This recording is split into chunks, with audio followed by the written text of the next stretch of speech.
Here we Oh boy, are. are we live?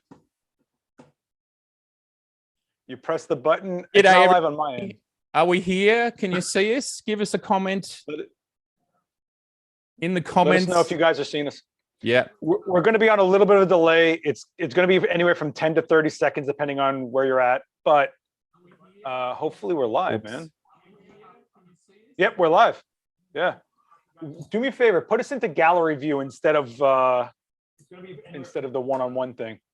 Where you're at, but. Okay, I think I had a few too many windows open, everybody, so I've got a lot of feedback going on. Gallery view instead of the one-on-one. Are you seeing both of us? You see two people? Cool. What's up?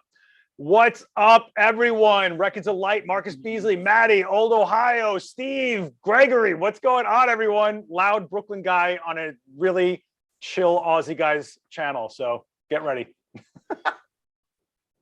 G'day, everybody. Now, Seth, this is why I should have worn headphones, because I've got multiple windows open and there is stuff going on crazy here. Everybody, just give me a second to sort that out. Seth, do you want to just fill for me while I work out my audio issues here? No worries. Since I am basically storming this channel, if you don't know who I am, my name is Seth Miranda. I'm a pro photographer here in New York. I'm a content producer for Adorama. I shoot a lot for the special effects makeup industry and a lot of commercial stuff. Started out over 20 years ago shooting BMX and skateboarding, and somehow morphed into a commercial makeup career. And you may have seen me on Adorama's channels teaching you guys some lighting, but Matt pinged me on one of his videos, which I appreciated a lot, gave me a quick shout out. And we've been chatty ever since. And it seems like we both shoot a lot of Nikon. And there's a Z9 on the horizon. And I think it's something we should be talking about. I don't know if you're okay over there, Matt. Yep. I think I've killed one of my two browsers. I think that was a problem. Hi, everybody. So sorry about that technical glitch. Today, I want to, of course, this is my very first live stream with a guest, and Seth here, who's done just a lovely job. He's such a pro at this live streaming stuff as opposed to me. But we're on the other side of the world. We are 17,000 kilometers apart. He is sitting in New York City at 7 p.m. I am sitting in Melbourne, Australia, still in lockdown at 9 a.m. And we are just so pumped to be able to talk, share our thoughts, and talk about the flagships, talk about the Z9s and the R3s and all that exciting stuff that's coming up.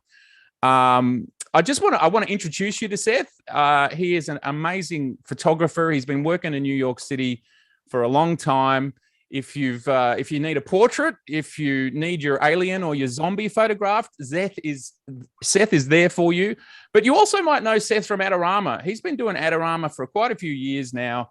And I tell you, they pump out a lot of content. Look at that mug. That is a cool mug. Seth, tell us a little bit about you, just so those who don't know you can learn a little bit more.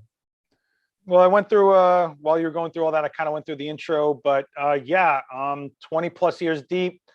Nikon's always been in my bag, but I do use probably every brand you could think of. I mean, I have Fuji's sitting right here and everything. So what's interesting is where we're at right now, and the fact that we even have this technology for me and Matt to even talk. We probably never would have crossed each other's in this industry ever, but somehow the magic of social and the love of gear has brought us together here. So yeah, if you want to check out my Instagram, Last X Witness, you can see all my work while we're talking here.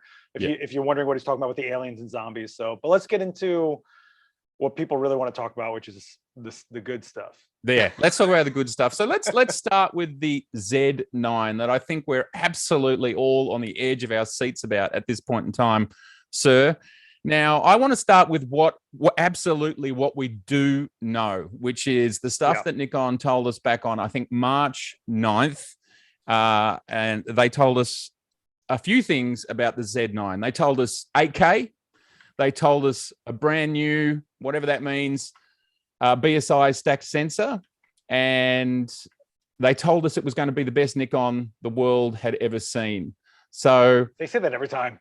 Yeah, every time. And it's like this is the best movie you will see this year, and it's like February, and it's like, how can you possibly say that? I get that. So, what were your thoughts and feelings when you saw that on March 9? I mean, that came out of nowhere, I suppose. It certainly came out of nowhere for me. Well, I think what's interesting now, what we're seeing for the first time ever, is development announcements. You never ever saw development announcements, especially from flagship level product.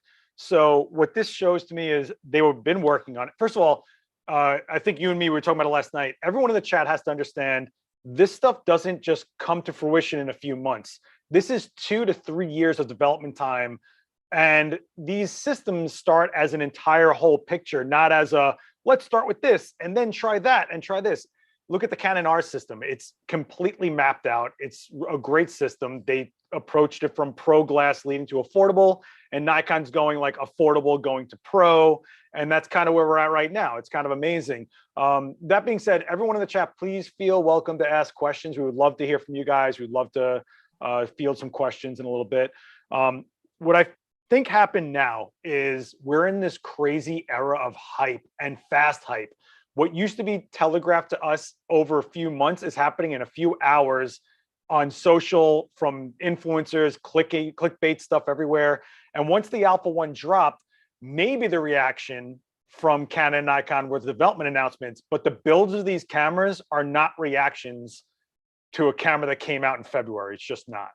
No, exactly right. I mean, the notion that either of these companies is reacting to an A1 is literally impossible. I've basically said from a hardware perspective, the Z9 would have been near on finished, if not finished, at the time of that announcement. And Nikon aren't, they're the sort of company, they're not going to make that sort of statement unless they're feeling pretty confident. I mean, you've got to have decided on your sensor if you know it's stacked and you know it's 8K. So, yeah, I mean, to be honest with you, I'm under a ton of NDAs. I don't have a lot of information, if any, about the Z9, but I can say the demeanor of Nikon, talking to them. I've been to their headquarters. You guys have seen videos of me talking from their headquarters. I have never seen Nikon this confident, this smiley, this proud of something that's coming. And I've never been around them to be this close to the chest. They've always been secretive, but this is like next level crazy Area 51 clearance to talk about this. And someone's asking about when would we see pics from the Olympics? The reason you're not is because it wasn't officially supposed to be a thing used at the Olympics. You saw paparazzi shots of it on someone's shoulder strap. They never wanted to put it out there and go, here are images from it. If you've ever seen one of the videos I've done on new product, we always have to stamp on the bottom, beta release image or something like that, because unfinished firmware also means the images might not be fine-tuned to where they're comfortable putting it out there as an example of the camera, which is probably where we're at right now. Firmware is up to the wire all the time. Vanessa Joy's in the chat, who actually has an R3 in her hand. So what's fabulous. Going on, Hey, Vanessa? howdy. Yeah, so I actually got to, How late does firmware come? How late are they working on it until they actually stick them in the boxes and ship them? Do you think? So that's the thing, is by the time we're using the cameras for those videos, firmware is not finished. A finished firmware is considered 1.0. Yep. And you will get firmware that's like 0.7. I've gotten firmware that's 0.2, which is really whoa. Yep. But the fact of the matter is, the engineers and top of the company have a finished firmware, but you're over here. So by the time they're ready to let it pass the torch down to people who are using the cameras, it's almost basically once the cameras are announced as pre-order, it's about a month till they ship, and you probably won't see finished firmware till 2 weeks before ship. But they probably had finished firmware, just not totally tested and ready for prime time. Yeah. So these things are being tweaked like for as long as possible until the last minute, basically, is what you're saying here. There's just tweaking and tweaking. So the hardware may well be finalized back at the start of this year, but there's just ongoing. And why wouldn't you? I mean, it's software. You can basically, like a Tesla, patch it over the air, and we can now do that after the fact, but they just keep tweaking, which is just amazing. Yeah. Yeah, when you buy gear now, I think we talked about this, that you buy kind of the hardware and you get these firmware updates every 6 months or so. Yeah. But back in DSLR days, you maybe saw like a firmware update, if anything. Oh, for sure. It didn't. Yeah. I mean, Nikon would only ship firmware if it was to fix an actual bug, but not to give you an upgrade. Now it's a completely different paradigm that your camera is improving over time. It's happened with the Z6s and we've still got and the Z7, and we've still got such a long way to go with the Z6 II and the Z7 II. I mean, a bit of a side shot is we're obviously all expecting pretty big things from, the firmware 2 that will come for the Z6 II and the Z7 II. Do you want to just quickly talk about that? What your thoughts or expectations around what we might see trickle down from a Z9? It might be a bit early to be asking that question. Yeah. I mean, I don't know what's in this Z9, but it's confirmed it's a completely new autofocus. Yep. But what's interesting is like the R3, right? It has basically the same processor as the R5. So there could be a major update for the R5 coming for all I know. I can't confirm that, but would you be shocked? Not really, when the hardware is kind of close. Will it give you 30 frames per second? No. But could the autofocus algorithm trickle down? Why not? Of course. We've seen Sony do it with the A6000 series, put the A9 autofocus in whichever one flipped up. I forgot which one that was. That became the autofocus kind of that ended up in the A9 series. So why wouldn't we see that happening in other cameras and stuff like that? Which by the way, don't you think it's funny how everyone ignored that the screen flipped up on the Sony, but when the Z50 flipped down, everyone was like, "Oh, it's a fail. Nikon's going out of business." Pretty much, Nikon breathes and they're going out of business, aren't they? Pretty much, they do anything and they go. I mean, it's I've got a video just about to drop, which is around Nikon's going out of business because they can't ship stuff, but everybody can't ship stuff, right? Yeah, and that's one of the things that you have to realize is since they can't physically produce cameras, that's everyone. Yeah. Sony's been very quiet. The Alpha one's been a shortage. Canon's been very quiet. Everything is on a shortage and very quiet right now. So what do they work on? Something they can deliver, which is firmware.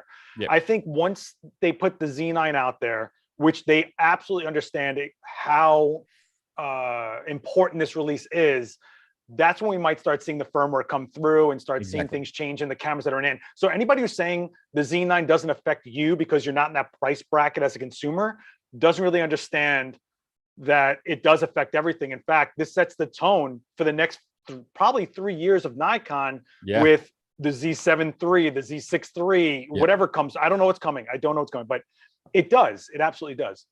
Well, that might be a nice segue to things coming. Do you have any thoughts around the Z8? Like, obviously, there is a lot of love for the D850, a lot of love for the D500, and the Z9 is clearly more in the D5, D6 space. We can say that with confidence because of what it looks like. It does the Z7 II with firmware or the Z7 III become a Z8? Or, I mean, obviously there's space in the numbers to have another camera there. Any thoughts? I mean, I can't, they already oversaturate the line, right? The Z50 overcomes the Z5. And then do they get rid of the APS-C and just keep focusing on full frame, smaller and cheaper? The Z7 III, if that's like 50 something or 60 megapixel, who knows? What would a Z8 be? What would a Z8 be? So you kind of, they may not be called a Z. I'll say this, in my personal opinion, based on everything I know and everything I see behind doors, I would be shocked if I saw anything as a new body coming out until like the end of next year, if not a year later. Chip shortages, molds have to get made. I don't think you guys realize how much money goes into just getting molds made for the bodies to be produced, the plastics, the rubbers, all that stuff, I just don't see a Z8 coming anytime soon, guys. I'm sorry. I know. No. I totally agree. I said a few months ago it would be if anything, I think it could copy what the Z9's done. A development announcement first quarter next year, and then actual hardware like right at the end of next year. And that's at best from my perspective. But anyway, that's very speculative. Can we talk a little bit about now the rumored specs around the Z9? Obviously, there's some official stuff. 8K means a sensor of a specific size. It means you've got to have 33 megapixels to get 8K. But if you want to have a 35mm format, then you're up near 39 megapixels. So that gets us to, I don't think 39 is a good number. It doesn't feel like a good number to sell. Or, we've now got our 39 megapixel camera. So the rumors are 45. The R3 did 24, man. The R3 is 24. I know. The R3, and that's another thing that people don't get about. First of all, the R3, since I used it.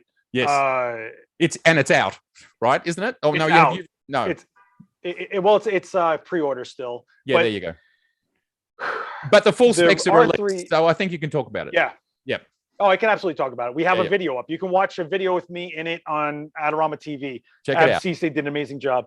R3 is not the flagship. They've drilled that into my skull and everyone else's skull. So that means there's something even more coming. Sure. I believe that they could be pulling out. They could be the first ones to global shutter on the market, which I would be so proud of Canon and happy for Canon shooters out there. Yeah. But then that means it might be a $7,500 price point because Sure. we're at $6,000 for a non-flagship. Now, why did they make a 24 megapixel camera in this price bracket and not do what Sony did, which was 50 megapixels with the same speed and all that stuff? Because they didn't want to. Because Canon put out the camera they wanted to put out for what they felt sports shooters wanted from the feedback they got. And every person that shot that camera said the same thing. I don't really care what if it had more res. It's amazing. Well, the reality, I mean, I don't know about you, but 30 frames per second, 50 megapixels, and let's say you shoot a day out on the sports field, how much data is that going to be? And I know. And then how often are you going to blow that up beyond, I don't know, A3 or on a web page of a newspaper? Like it just becomes such a small percentage of people who are going to blow up their 30, you know, like if you shoot for 10 seconds, you've got 300 shots, right? Look. This is 200 megabytes a shot. Wowzers. 100 megapixel medium format. Yep. I get it. I feel it. And I love resolution. Believe me, I love it. But when you're working events, press, I know there's a guy in the chat, Marcus Beasley, can attest to this. You want to get stuff up fast. It doesn't matter how much res there is. If someone beat you to it or it got to an editor from somebody else or whatever, 24 megapixels is incredibly workable. And there's a difference between 24 megapixels and 24 megapixels. Not all is equal. If you look at certain sensors, they render better. And I will say the R3 files, and I'm not defending anything here, but I just think the R3 files are not the 24 megapixels you think they are. Just like the Z6 II looks incredible. The pixels are just nice. And I'm sorry I'm harping on this because I just hear so much of the same misinformation. Yep. The camera is smaller than you think it is. It's lighter than you can ever imagine. I was almost shocked. I thought it was an empty dummy body. Yeah, really. It's a great camera. It feels amazing. It's so responsive. It's so built. So many things are in this camera, from the OVF simulation to the autofocus sensor on the thumb thing. I mean, Vanessa knows it's. I'd like Vanessa's the only one that matters in this chat. Sorry. It's a really great camera, and that just makes me wonder, what is the flagship? Like, what are we getting? Well, that's right. I mean, I mean, is it that sort of speed, but just with, you know, more megapixels, and like the A1 and the Z9? Like it's. I mean, I think it's pretty. It's almost like we can see what's going to happen based on what's around it, if that makes sense. You know, it's like how they work out how far stars are away based on what's around them, or dark matter based on what you can't see. Anyway, I won't go into that stuff because I don't know what I'm talking about. So Seth, you've used the R3 and you were telling me that the viewfinder is just next level. And then we'll go back to the Z9, but tell me about that. The R3 is in view. Okay. So I've had everything in my hands. The R3 viewfinder was mind blowing to me. It was gorgeous. And they've always done a good job, Canon and Nikon, with the viewfinders for EVF. And mainly it's about the glass in front of it rather than like the resolution that's happening in there. But this is a really nice resolution, but it's also HDR. So if you guys don't know, and I keep on harping on this because I want everybody to have this feature, OVF simulation is optical viewfinder simulation. It takes your viewfinder and it opens up your shadows and brings down your highlights a little bit and evens it out so that when you do this, it looks exactly the same. It's like you're shooting through glass. So if you're someone that shoots with theoretical light like I do, which is strobes in a studio, you're shooting in low light, you're not shooting for the ambient, you're not trying to get an exposure preview. It is like having the option of switching between EVF and OVF. It is stunning. And I was so angry when I had this camera in my hand that I don't have this in everything. It blew my mind. And we thought it was such a gimmick when they told us about it, because they hand you the camera, they run down the specs, and we're like, yeah, OVF simulation. And it goes like this, hold on. And you're like, wow, I want this. Just get it in my veins. I want it. You know, it was awesome. And in a way, is it better than an EVF because you're getting EVF plus the OVF advantages of, you know, more heads up display and so on? And I so mean, I haven't tested it in all light situations, so it could suck in super low light for all I know. I don't know. sure. I don't know. But in essence, it felt pretty much like an OVF. It was incredible. It was mind blowing. I couldn't believe it. Amazing.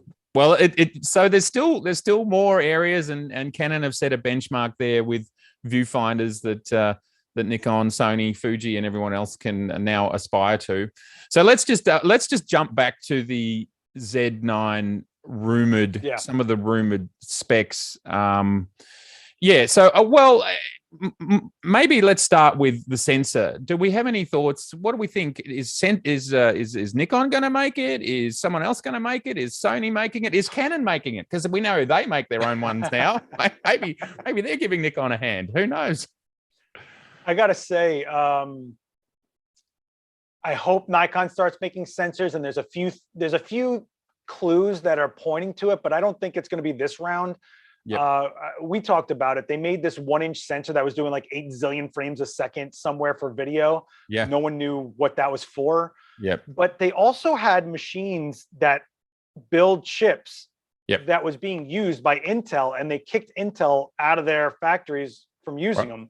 Right. So what are they using those machines for? You know, and sure. I don't know if it's the Z9 that's going to do it, but it's looking like they're gearing up, right? Yeah, well, as I said to you the other day, there's a really interesting interview with someone who works for Tower Jazz now, that's Tower Industries, and they were also they were openly talking about Nikon's dependence on Sony, and that's not a good idea. So I don't know. There just seems to be a few deck chairs moving around, you know, a few things changing. And as you say, I think we're talking about the same press release where they talked about making this, what was it, 1,000 frames per second sensor, but it also had ultra high dynamic range, like and me, I'm not a sports shooter, and I would love more dynamic range. I mean, I was just reading a rumor this morning that the new Sony A7r Iv is going to have 15 stops of dynamic range. Well, that's the stuff that excites me, is dynamic range. So and again, we know that when we talk about Sony making Nikon chips, as you've said, and as we know, that they fabricate them, but they don't design them. Nikon, as you said, give them the recipe, and then they make it to their recipe, you know, obviously using their underlying technologies. So it's a real mystery, and and it's interesting to me that that we often don't know where sensors come from. It's such a secret, I don't know why it's such a secret. Well, I think it's I don't think people realize how much these companies talk to each other. They actually, it's not like they're in these foxholes and they're firing grenades at each other. No, they all work together, because every 1,000,000 cameras Nikon sells, they buy 1,000,000 sensors from Sony to build them. But they don't go to Sony and go, hey, they don't go to Sony and flip through a menu and buy something. No, they go there. Sony goes, this is the technology we're up to, which is stacked sensors. Cool. Yeah. Well, here's what we're trying to build. They get there, build out, and then the processing of the raw data is the biggest deal of it. Yeah. That being said, there's only like 5 semiconductor sensor manufacturers in the world. Samsung, Sony does about 56% of the world. Part of Panasonic just sold off their sensor division. Tower Jazz and Canon's making their own, but like that's about it, guys. I don't think you realize how much goes into building sensors and chips, and that's why we're at a shortage, because there's only so many companies that had the ability. You're talking about billions of dollars just in the machinery to make the sensors. You know, it's crazy to me. Yeah. I don't. Okay, so I'm sorry. There's a lot of questions in the chat. I'm just going to go fire them off really fast. Yeah, do it. One, the Z9 I will be shocked if the Z9 has eye control autofocus. They've never done anything like that. They've never had interest in doing anything like that. And right now, it's not the most reliable thing on earth. There's so many use cases and things you have to do and calibrate it and people using it. I just can't see them putting any effort into it. Firmware updates pretty soon. I would say after the Z9 is fully released, you're probably going to see a bunch of stuff trickle out, if I had to say anything about that. The OVF simulation, that's going to be a Canon thing only for right now, but I would say Nikon would probably put in an HDR EVF and maybe be able to enable something like that later on with firmware. I wouldn't be surprised at that. But what I do think is going to happen, and this is all personal, they are probably gearing up to make this Z9 the most affordable of the high class cameras that are out right now. So that being said, I'm fine with them not having some of these bells and whistles, dude. If it turns out to be a monster camera that's more attainable, do it. I tell you, we will all want one, and I suppose it's another question. Like, you know, Canon sadly has announced R3 delays already. I think we'd certainly have to set our expectations that it could take something like a year for all of us maybe to get one. All of us that want one. I mean, it could be a long time coming. I mean, the D850 was like that, wasn't it? Wasn't it still out of stock? Oh my God, for like a year. The worst. The D800. You remember that when that first came out? It took me a year and a half to get one in my hands. It drove me crazy, but that was a game changer camera. Yeah. And we might be seeing another one like that. But I think that what you have to realize is the Z9, the R3, and the Alpha 1 are what I call these 1% cameras that only a very few select people in the market are buying these cameras. Maybe some rich guys buy them for like a medal, but the people that are buying them, like the pros that use them, it's not what you think it is. It's a flagship because it's showing what the brand is capable of. But you are going to buy the Z6, the Z7s, the R6s, the R5s. You know, that's the ones that sell. I do have two theories around that for this particular camera. One, it's the first in kind, so it's the first of the flagship mirrorlesses, which will make it a bit more exciting for a bit of a larger audience. I also think it's going to be a bit of a D3 moment. And I was one of these people that owned a D2X and was like, oh, why am I working with a crop sensor? This is killing me. And the D3 came out and I was like, I think I cried for about a year and a half as to how amazing it was. It was the most astonishing camera. It was the first digital camera I saw that looked like film. It had high ISO capability because the D2X sort of topped out at like 400 and then it just turned to snow. It was an absolute game changer. And I feel like this is going to be a game changer. And then my other theory is that I think there's a lot of F users sitting in the permafrost, as I call it, just waiting for the flagship to arrive. And some of these people are still sitting on their D4s and even older. And then they're like, well, this is the moment now. I am going to, you know, we're 3 years into mirrorless. This is the time. I've been waiting for some lenses, which is a nice segue over to lenses. But I think they will sell more than just the normal D4 to D5, D5 to D6, because this is a new, you know, this is a new frontier. This is a new horizon. And well, that's why I think the lower price point could get those people that have been like, I don't really want to spend the D6 money because that wasn't really a great release for them. Let's be honest. It was a 0.5. They got it out the door. It was, I don't know what happened. Because they knew the Z9 was next year or whatever it is, the 18 months away. And it's like, do we throw the kitchen sink at, you know, the D6 or do we throw the kitchen sink at the Z9? Let's throw it at the Z9. In other words, they threw all their R&D money at the Z9. That's what I would do. You also have to realize how small Nikon is. I don't think people realize that. They hear so much about Nikon, Canon, Sony as like these three top tiers. Sony is enormous, massive, like you could not even comprehend. I'm not kidding you. Canon, enormous. Nikon, all they make are cameras, binoculars, and they used to make scanners. Like they are not even close to the size of these other companies, yet they have that much of a presence in the photographic world. I don't think people get it. The fact that they rub shoulders and can and in general can keep up is an amazing effort. I totally agree with you. I totally agree. So there was a little segue in there over to lenses, and I think we've been formally told that there's a 400 mil on its way, and I mean, obviously there's the roadmap, so we know what's in the roadmap, which is things like the 85 1.2, the 400 mil, and I think the one that most people are absolutely desperate for, the most quantity of people, is like the 100 to 400.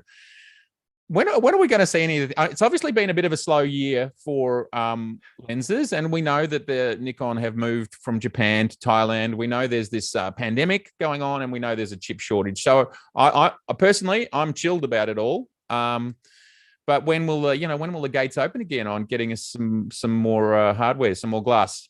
Do you have any thoughts? Well, I think the real question is, would you rather them announce a lens that you can't buy for a year, or would you rather it be available when they announce it? Because it just makes everyone crazy when they just, and every brand is going through this. Every Absolutely. brand. Yep. But bro, I did the video on a prototype 105 macro Z, and I still can't buy this lens. Like, don't even start. Okay. I'm sorry, man. I've got one right here. There it is. I hate you so much. I'll send it to you. Don't even. You're such a jerk. Sorry. Oh my God. I could not get it. I'll say. Can I just say, I think the United States is such a massive market because we don't have as much problem getting stock here. Whereas you guys, you're just you're so huge. And I think you're 1/3 of Nikon's market, and China's another third. And then the rest of the world, the entire rest of the world is the other third. So, yeah. And I love it. It means that the US is so passionate about photography and it's fabulous. But I think unfairly, there's just not enough stock for that part of the world. Well, I also think it's a testament to the legitimacy of Nikon out there. Like, I'm not trying to like cheerlead here, but when you look at the last 2 years of how much hate has been spewed all over just Nikon as a brand, no matter what they did, they went left, they hate them. They went right, they hate them. Like they for whatever reason, but still people stayed with it. People jumped on the second series of the Z, and now they're profitable. And it just shows that it's not always what's being said out there. That's reality. It's some people just aren't talking. And the fact that there was so many people that stayed with the brand despite all of this, or was patient with the brand, says a lot. Because I don't know about you, but out of every brand I've had in my bag over 20 plus years, I've never had a Nikon fail on me, like legit fail, overheat, break, build quality. Shutters never failed on me. I think the most I ever had was a pixel went dead on me, and all they did was remap it, and I was back up. Same. I'm sorry, but like, I stick with a brand that does that. And Canon has been so consistently dependable over the years. And for them to have gotten like this idea of being this like left behind company, I was so proud of them for the R5. I'm so proud of them for the R3. Their RF glass is incredible, and people need to start acknowledging this and not listen to people who played with it for 5 minutes who don't depend their lives on the gear. You know? Exactly. Yeah. No, I mean, I say it a lot. We're spoiled. Doesn't really matter which camera you buy. They all. I mean, for me, who's been working, I started with a Pentax K1000, right? So for a guy like me with a camera like that, the world that we live in today, the K1000's like film, everything's manual. To 30 years later, to be in the world that we're in today, where 8K is now like, you know, how much is an R5 US? Is it three and a half grand? What is it? It's like $4,000 US, which is a little bit of a price jump from the 35 that we're used to seeing in that realm. Yep. You know, but you get a lot out of that camera. Yeah. And I mean, 8K, like I just, like I shake my head. I've been interested in filmmaking my entire life. I saw Blade Runner in 1982. I went, that's cool, man. That is my spirit animal. I was like 9 years old or whatever the hell I was. And then by the time I'm 18, it's like, how do I be Ridley Scott? I've got to buy an SP Betacam. Oh, well, that's $100,000. Oh, no chance in hell. So I went off down the photography path because that's affordable. But here we are 30 years later, where we've got cameras literally probably 10 times better, like resolution and so on, than an SP Betacam. And you're telling me it's 4K instead of 100. Like, forget it.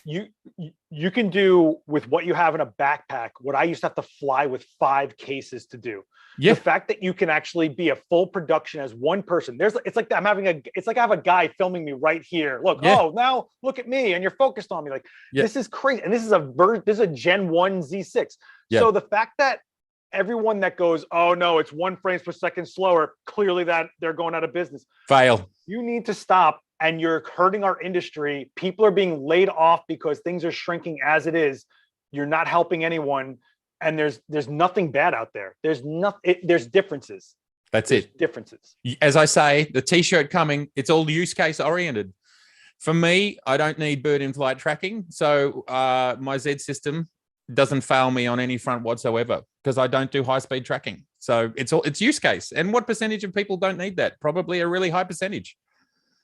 Yeah, no, I think it's kind of nuts that people just get stuck on specs, which is human. I get it. You want the Sure. best, and you want to be with the brand that's putting out the best. But sometimes the best doesn't mean numbers on a page. Sometimes you look at the color and it's not the color you want. Sometimes you don't want to pick up that camera. And to me, that's the number one thing a camera has to do, is make me want to use it. And if I don't have a good experience with it, and I don't feel like it's helping me to do what I'm trying to do, and I have to be so stuck in the gear rather than what I'm shooting, I stop gravitating to that gear, or it doesn't have the whole system that I'm looking to do, or it doesn't give me the image that I'm constantly looking for because it sees this type of magenta more than, like, there's so many things to it. It's so subjective, and for anyone to declare supreme ruler of anything is so damaging to so many people, from the people that work at these brands to you as the consumer, taking options away from you. We won't see so many releases because they're so hard to come to fruition when resources are tighter, and we're going to hurt this industry even more. Come on, man. Yeah. You know? No, Mike, you know, we've just got to love each other, and that's why I've got my Canacone t-shirt on here today, just to say, with the rings. Brands, he's got the rings. Yeah, look at that, huh? Yeah, look, I totally agree. And basically for me, a camera is a tool, and I want it to melt away, and the ergonomics and everything to just be so an extension of myself that I don't even want to be thinking about gear or frame rates or anything. And then that is when I'm at peak creativity or peak efficiency, is when the gear does that. And that is things like, I don't want it to break. I don't want it to stall. I want it to fit in my hand. I don't want it to give me fatigue. And these are a whole lot of things that don't sit on a spec sheet. And you and I are cut from the same rock on that one. There's so many things that are not on a spec sheet that are super valuable to photographers. Yeah, I mean, it's gets to a point where if the gear gets in the way, you're kind of at a loss. And the one thing that really hurt me a lot in the last, I'm going to say 5 years, is I used to go, I'm big on community. If you guys don't know Adorama, I'm a content producer there, but I ran the event space. I did in-room demos for lots of people, and I always booked people to speak at Adorama and stuff like that. And I really want to keep the community together. And then it started happening where it stopped being teams, like, oh, I happen to shoot Canon, I happen to shoot Nikon. And it started being, you're dumb for shooting this. Oh, you're having a problem, just buy what I'm using. And it became so toxic that when I went to trade shows, I was almost like, if I saw a camera on someone's neck, it was like a flag of like, oh, we're going to have a problem, I'm just going to walk this way. Or unless they were pros. Pros were like, whatever, man. We're all trying to just make a living, man. Yeah. You know? The industry is tough enough. I don't even need to talk about the gear. Absolutely. So let's move on over to expectations on announcements on the Z9. Ooh. And I mean, my guess is on all of the vibrations around at the moment is it'll be the end of this month. End of October, maybe. So about 4 weeks away, we might get the official announcement, and then it'll start shipping within a month of that. How does that sit with you? That sounds good to me. Again, I'm under a bunch of NDAs. I don't have specific dates, but I can tell from the way I'm feeling about what's happening around me and what companies are telling me to get ready to go do things on certain times. Like, you just be available this week to film something. We can't tell you what it is. Yeah. I'm going to guess you're kind of in the right ballpark. I would be shocked if they don't get this thing into civilian hands by the end of the year. Meaning shipped. I mean, done. Well, it's on their press release that it would happen this year from the original development announcement. I don't know if they've changed that since. I can maybe go have a look at that. I won't read it now, but I'm pretty sure that's what it's. Yeah, it says information regarding the release of this product will be announced at a later date. Okay, it's not this year anymore. I'm pretty sure that at some point they said, oh, no, here we go. Camera is scheduled for release 2021. So, I look, to me, Nikon's a company that will stick to that. Let's hope it's not 100 cameras globally. Let's hope they get a few more units out. Of course, they're sticking to that by just shipping anything. Yes, so I totally agree. We're going to have real world units in our hands. I certainly have no idea when any of this stuff's happening either. But I think it's a really important moment for Nikon. It's a really critical moment, and a lot of people are hanging on for the fact that there hopefully will be some long lenses that come with this at the same time. I hope it's more than one, but look, as you say, we're in a really tough position with the pandemic and with chip shortages and with everything else that's going on. Let's not announce things that we can't ship. But just as a broad industry question. Yeah. People wouldn't mind knowing, though, like, I suppose it's there on the roadmap, isn't it? We've got these things on the roadmap, so we do know. So I don't know why there is that impatience there. Like, I'm happy to know that the 85 is on the roadmap and it's coming. It'll be coming in the next 6 months, sort of thing. We probably don't need more than that. Do we need more than that? I am. First of all, can anybody just breathe for a second and go? They have released an entirely new line with multiple bodies and lenses in under 3 years, and that's Canon as well. Like, we're talking about from scratch, a completely new, and they had to take a leap on this going, do we kill off our DSLR customers and focus? They had to take that leap. And I don't think people realize that DSLR isn't dead for a large majority of this world. I mean, it's not what you think it is. You just perceive it to be. There's millions, if not billions, of DSLRs from over, 12 years, 15 years now out there in the wild that people are still using, buying secondhand, buying lenses for, needing memory cards and batteries and all sorts of things. People still buy old Nikon speedlights and old Canon 600 speedlights. There's still those people.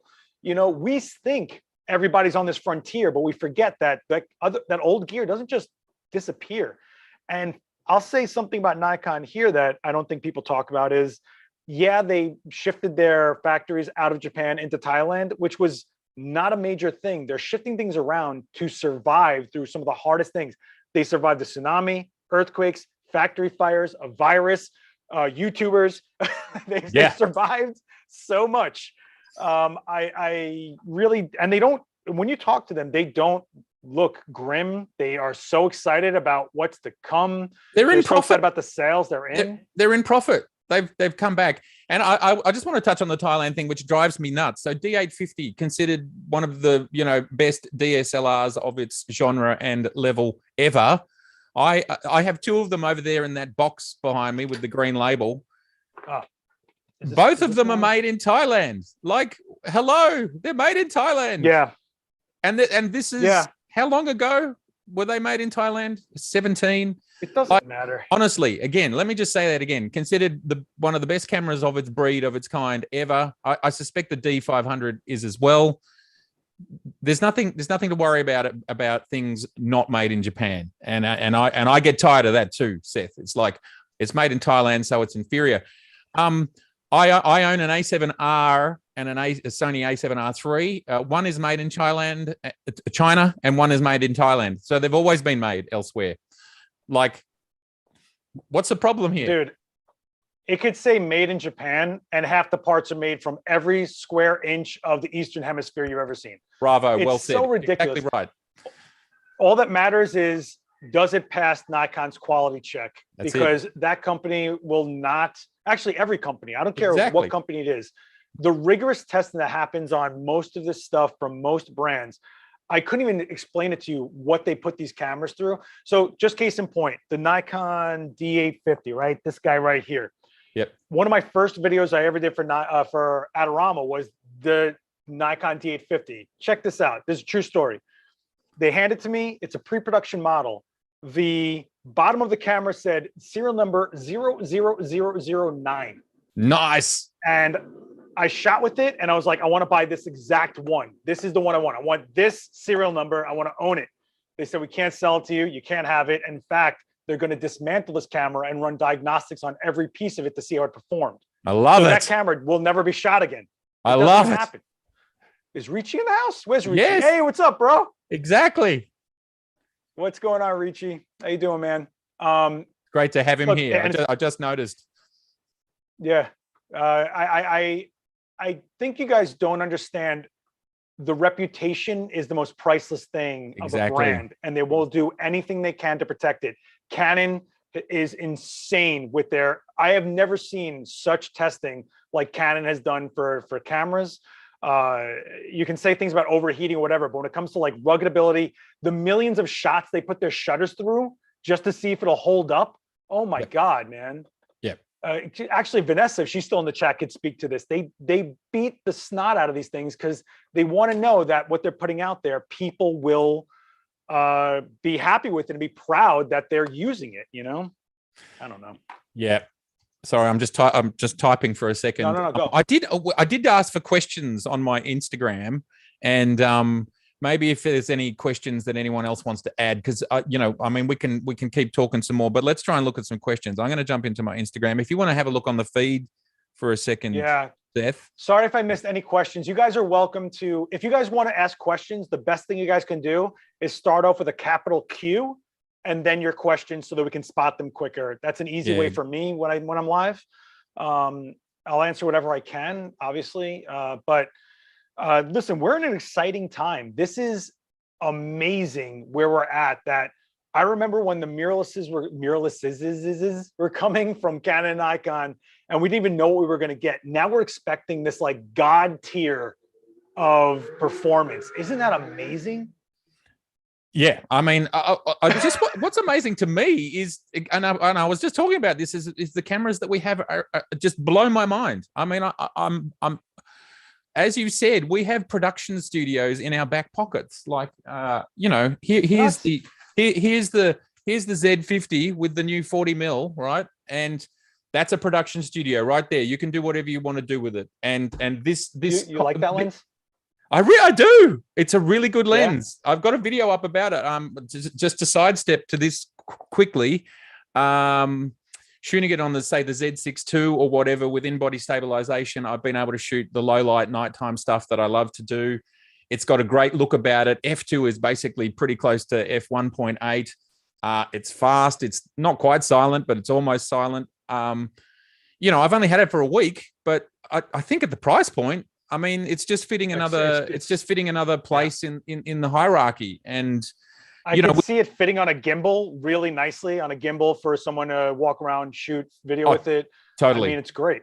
It's super. It's just super light, and you know, I think I don't know if this is happening with the Nikon lenses, but I think they're getting better and better at making the focus just smoother and faster, and it makes sense because the first lenses are now 3 years old, and this one's the latest one. So I think we're getting more for less over time, and there's a bit of a curve happening there, because the 105 macro, I just think the weight, the price, the optical performance, like I was just, my jaw was literally on the ground. Like, I don't have to fake that stuff. I'm just like, what's this lens doing at this price and weighing this little? It's the same size almost as the 50 mil.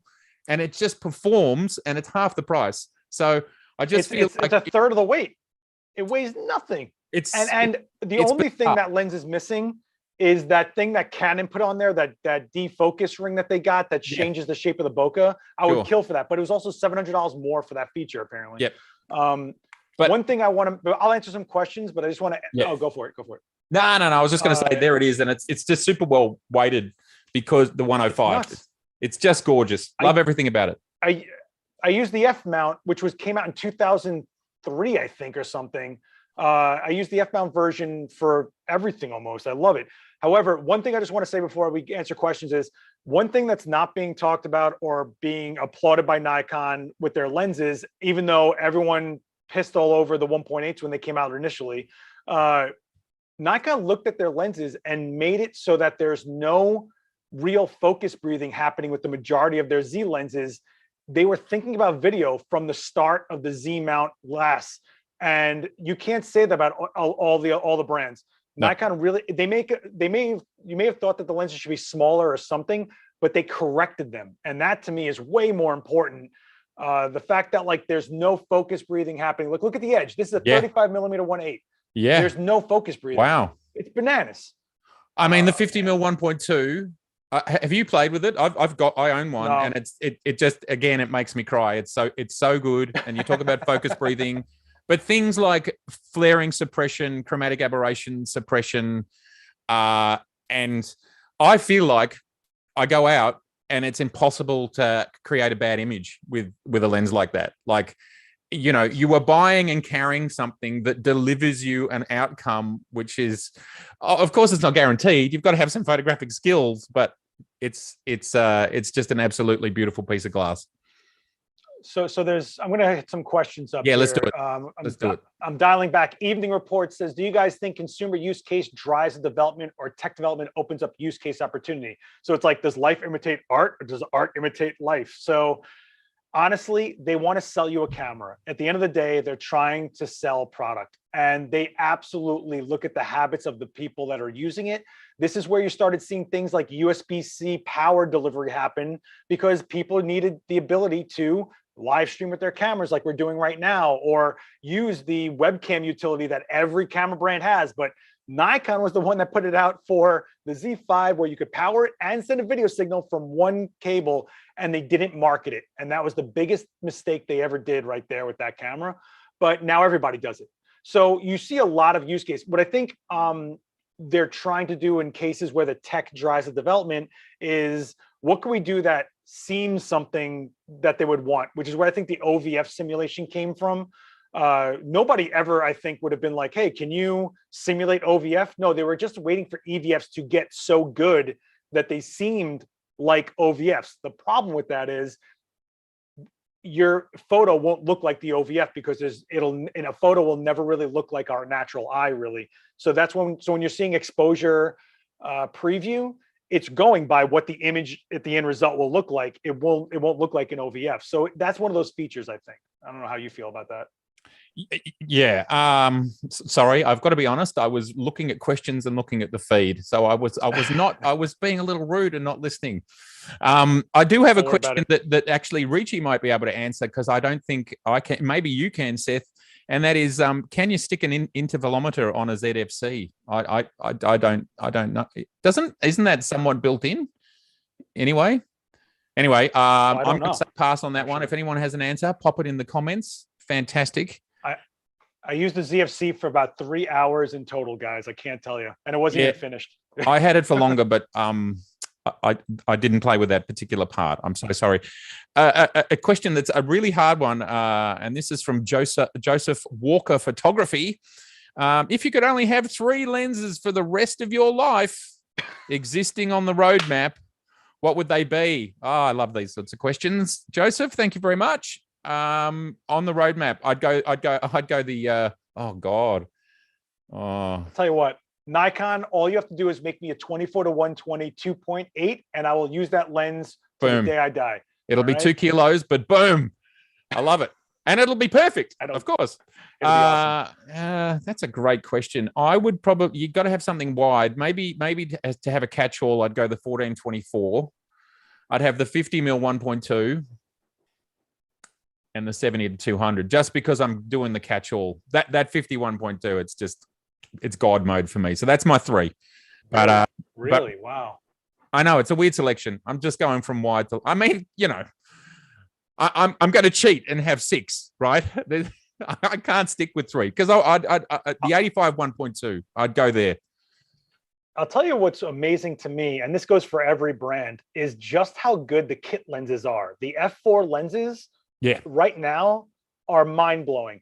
Yeah, I was streaming with the 24-70 f4 for 2 years now, and the close focus distance was shocking, sharp. I never really needed 2.8 when I was doing most of my stuff. I shoot in a studio a lot, so I'm shooting at f8, f11, f13. The special effects stuff is always closed down aperture. And now I'm shooting commercial stuff, magazine covers printed on stands with kit lenses.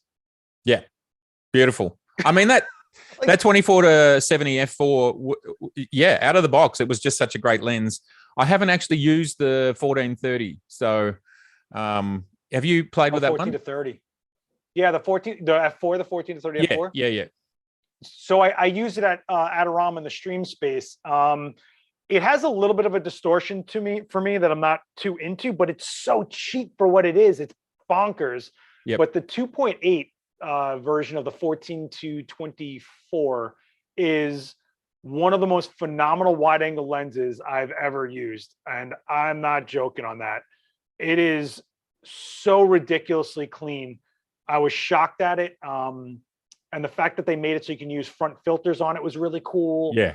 But it's a specific lens for specific people. The Trinity, I think, do you think they did a good job on the Trinity? I think they did all right. I've got all three, and there's a few things that make my mind boggle, like why the 24 to 72.8, it's so stabilized, and it doesn't have stabilization in the lens. It's just in the body.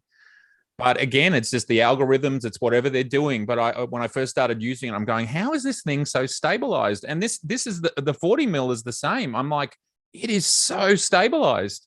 And it's uncanny. Really? It's uncanny to me, because this is like, we shoot a lot. We're looking through our viewfinders a lot. We're holding gear. Where the wind blows, we move, we walk, we feel it. It's a very tactile experience. And I'm like, what's going on? It's absolutely amazing. And I'd just love to know how they just keep tweaking things. I just wanted to thank Richie for answering that question about the intervalometer. And indeed, it is built in. So thank you, sir, for answering that question. I'm glad you're here. We'll get you on the next one. Oh my God. There's so many questions in this chat. I just want to get to some of them. Yeah, we're going to go really quick. Judd Hubbard. I'm sorry. I'm going way back, guys. I'm sorry.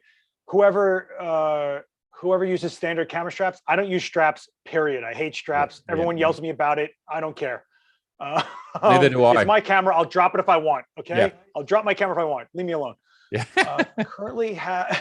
So Jake Browder says, I currently have an A7R IV, but looking at the Z7 II, do you think the firmware will catch up autofocus wise? Honestly, I don't find the Z7 II autofocus bad or reported how people tell me they're catching it. I don't. And I would say, what's the use case? What's his use case? What's your use case? Let us know in the comments, because it's, here's the reason. Here's the misconception about the autofocus. A lot of it has to do with what the overlay looks like. I know that Nikon looks like this and Canon and Sony's look smooth, and it gives you this perception. The other thing is, I autofocus. I got news for you. If I'm by that wall and it sees my face detected and it's not looking at my eye, guess what? Same zone of focus. It's still the same exact place that things are in focus. It's not what you think it is, where I'm this close and only my eye is in focus when it sees my eye. But if I'm far enough away from the lens and it doesn't pick my eye up as soon as something else, it's still the same focus. It's not focusing on the subject. I'm saying not the subject. I'm saying it's not focused on a specific object. It's focusing on a point of distance. And that's all you need. You just might be seeing an overlay that's showing you a face rather than an eye. And I get that being a little whatever. So a lot of cases, it's been misreported of being abysmal. I've heard, and I'm like, how is this bad autofocus? Yeah, that's why I've made video after video after video about it, and it's like, and I don't even know how true it is. Like, I don't think it's that true. So I totally agree with you. I mean, because I just haven't experienced. I have not experienced what is being suggested. I mean, maybe when the Z6 and Z7 first came out 3 years ago, but we are a long way down the road since then. Yeah. There's another one. Mike Hall says, rumor has it Z9 is a combination of D850 and D5, both great cameras. Your thoughts, guys? Plus. I always get amplified. From my perspective, those two times three. I never think about the combination of cameras, because cameras, each individual one is built on an ethos of what that camera's case is for. Yeah, so the D850, it wasn't meant to be a speed monster. It was meant to be a high quality monster. And the D5 was speed, and that autofocus was bananas.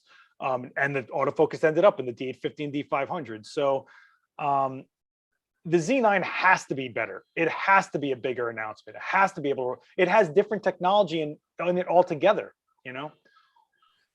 Yeah, I mean, we don't know some of the subtleties of it yet, but to me, 8K, I know a lot of people aren't interested in 8K, but 8K says, it tells us other things like the speed that the sensor is. You know, we know that it can handle so much more throughput because it's handling 8K.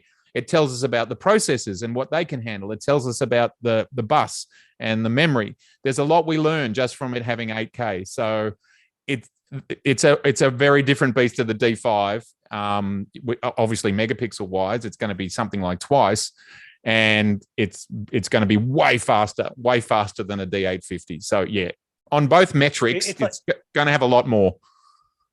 it's like the new discussion is not if it has 8K, it's how long can it film for in 8K. That's like the new discussion, right? Good call. And I mean, I'd love to see personally some raw codecs internally rather than everything. Totally think they're going to do that. Are you kidding me? They were the first ones to team with Adamus. Remember? They had the Nikon raw Adamus. They were the first ones with Blackmagic RAW going on in their cameras. They were the first in video for video back with the D90, was it back in 2005? They were there like 3 seconds of video. And then Canon stole their thunder with the 5D. Anyway, the good old days. Well, Nikon didn't realize that they had to push that, and that was a big mistake on their part. Yeah. This is an interesting question. I think I'm wondering what you would think about it. So Wassim Shamali says, do you see a future where these companies will start to push 2 flagships out, one low megapixel sports camera and one high megapixel hybrid camera? And I think we're already there. Don't you think we're kind of there? Well, I certainly think Sony and Canon have done that, and Nikon is following up. Just a little ways behind. We're going to have the Z9, and then will they have a lower megapixel R3 style camera, or will they have a D500 style camera? We don't know yet, but I was talking to someone about this the other day, that it makes complete sense for a D500 and a D8 replacement to come. You just have to wonder how long. It might be 1 year, it might be 2 years, who knows? Just don't expect it to happen quickly. And if you just have to look at history, the D5 came out, then the D500 came out like the same day or an hour later or whatever it was, and then the D850 came out like 18 months later, right? So for those 3 cameras to come out, it was like a year and a half span. Now, if you think the Z9 is the start of the new paradigm and it's starting, let's say, December 15th, 2021, well, expect to see a D500 replacement and a D850 replacement over the next 18 months. But because times are tougher and there's less money and resources are a bit tougher, then maybe 18 months becomes 2 years. But actually, Nikon's just behaving exactly the same way, right? So it all makes sense to me, and so I think there is desire for those cameras, but there's not necessarily large enough market for those cameras, and that comes down to users, voting with their feet and voting with their wallets, and we'll see. But we're going to get one. I'm confident we're going to get one of those cameras, a D850 replacement or a D500 replacement, in the next 12 to 18 months. I'm still going to say it, even if I'm wrong. That's what I think. Otherwise, what's going to happen? Or it's a Z7 III. That's the only other option. It's a Z7 III with just whatever it's called. It ends up being in that space of because for me, the D850, you crop it to DX. It's basically a D500, right? It's 19.7 megapixels.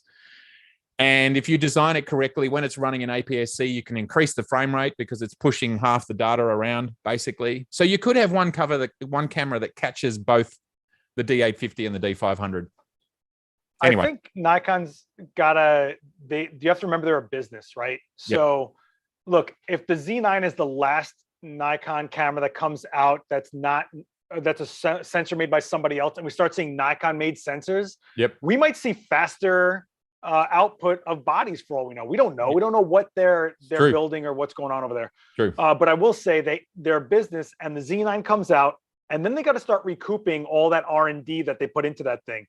And what are they going to do? Put out an affordable camera like a Z30 with no EVF, make it a streaming camera. People want a small camera to do their Zoom conferences with. And I want them to put out a ZF full frame. That's just me. Oh my God, you kids in these, you know what I want? Forget this full frame retro camera. Nikon, put out a retro digital version of your rangefinders. Fuji's the only one doing rangefindery looking cameras, and Leica. Give me back your old Nikon rangefinders in this digital world. Give it to me. Forget this plastic build stuff that looks like an old camera. Give me the rangefinders. Love it. I've completely lost my train of thought because that was so passionate and I loved it so much. What was someone asking someone back here? There's so many great questions. Pixel shift in the Z9. you know, why not? I don't know. I don't know whether Nikon will do that sort of stuff. They haven't done a lot of it so far. So I don't I'll know. say pixel shift has not been a feature that has gone over well in the public for a few reasons. One, people tend to not need it. Two, the most time need post processing, or if it's done in camera, like it's done in the Panasonics, they come out as JPEGs and not a raw file, and people can't do much with them after that anyway. If you are shooting anything that's moving, it doesn't work. If you're shooting anything that's not on a tripod, it doesn't work. Yeah. Fuji did it in the GFX, and rarely people use it. What people care more about is focus stacking if you're a product photography person and stuff like that, which they've given us. So they probably can do it. They probably will eventually do it. It just hasn't been received well by the mass public. And you may have heard of someone trying it once when they get the camera, and they probably never touch it again. So and that means we pay for that R&D. You know what I mean? I think you're right. I'm a massive advocate of, if there's a feature that only 1 in 1,000 or 1 in 10,000 people are actually using, and you've got to you know, be thoughtful with your resources, then you just don't go there. I totally agree with that. I've run my own small business my entire life, and you just got to make some hard choices sometimes. And you know, they would have data on how many people use it probably, and it's like, you know, at the end of the day, as you say, people buy it, they buy the camera, they use it once, and then they never use it again. Because I have to say, a D850, a Z7, it's got enough resolution for, again, 99% of applications. Why do I need to times that by 4 and go from basically 50 megapixels up to 200 and then have these large files? How big are the files in your 100? 200 megabytes, did you say, for your 100? 200 megabytes a shot, yeah. So why do I want a 400 megabyte file? I don't know. I mean, yes, I'll do it one in 10,000, but it's not even the size of the file with pixel shift that's the problem. The problem is it doesn't always work, and you're not even sure if it works, because if something moved or the camera moved and you did it like 20 times. Still life's some sort of landscape when there's no wind. Like, it's very rare that you know what they do that for? They set it up somewhere, they show you guys a demo of it, and you go, oh my God, wow, the watch looks so crisp, and the detail of the watch. It's like, and then they think they're going to sell you a camera. There's some features that just are kind of like vanity plates. Does that make sense to you? Yeah, absolutely. I mean, some of these features are. It's just like we're doing it just literally to put it on the marketing material, and not for actually it to be used largely. And that drives me a little bit crazy. There are so many great questions here, as you are saying. I'm going to go back to my Instagram feed. Oh my gosh, there's so many questions. Someone just said my name. Where is this? Seth, what if they managed to come out with the digital back for those rangefinder cameras like Hasselblad did with the S? That's not a really, no. I guess that's my, I'll say this. I would love for Nikon to just feed the rumor beast from like 20 years ago and do a medium format with the Z mount. And then you have one lens that can go from medium format to full frame to DX. Oh my God, that would be like ridiculous. Yeah. Well, we should talk about that crazy thing that that probably lots of people have been talking about for a year or two, and the idea of squeezing a GFX 100 sensor into that beautiful Z mount. How do you feel about that, sir? How do you? What's the realities? If we're talking about the GFX 100, the image quality is so good. Yep. You fall in love with this thing beyond belief, but it's really the 16-bit color. Yep. What I would like to see is, instead of bigger sensors and having to do a whole nother system and bog down their resources, just give me 16-bit. We got the resolution. Thanks. Great. I want to see all the skin tones. I want to see all the gradation tones for black and white. Give me my 16-bit color as a standard. That's what I want. Yeah. Okay. I hear you. I still wouldn't mind, and I'd love the idea of one mount and the three sensor sizes. But anyway, we will find out. I'm guessing 2023, 2024. I don't know why. Who knows where we're going to be? Yeah, well, anything could change. I mean, there could be major changes just in technology. But actually, the thing that's most important to me is more dynamic range. I would love to just see That's what, and 16-bit. That's a really good point you make about 16-bit, but more dynamic range with my style of shooting, where I'm often in very high and low light environments at the same time. See, Any more questions so you want to jump wild. That's so wild that you say dynamic range, because I always felt like Nikon and Sony have done such a really good job with dynamic range so far. Oh yeah, Canon was the one that lacked for me. Yeah, it's not that they're not doing well. It's just that I want more. That's all.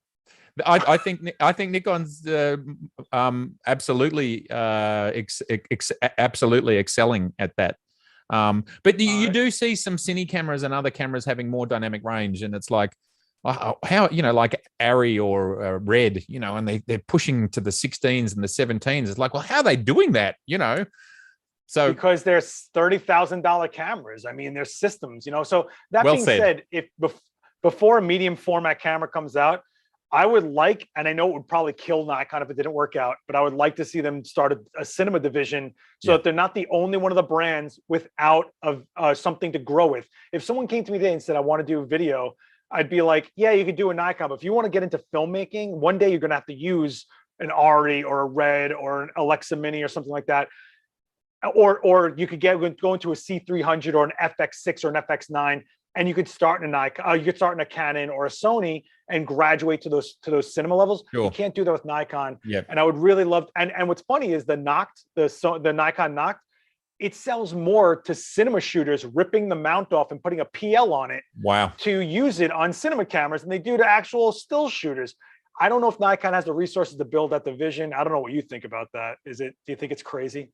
No, I don't think it's crazy. And I think the Z9, I mean, again, in that marketing, that original marketing, it was like video, we are going to excel in video is what they said with the Z9 original development announcement. I think the Z9 will be really strong on video, and it may well be the sort of camera where it's just a vibration I'm getting from that announcement, because they lent on the video, and it's like, well, why are you leaning on the video? You're traditionally a stills company. So I think they're leaning on it because they're leaning on it.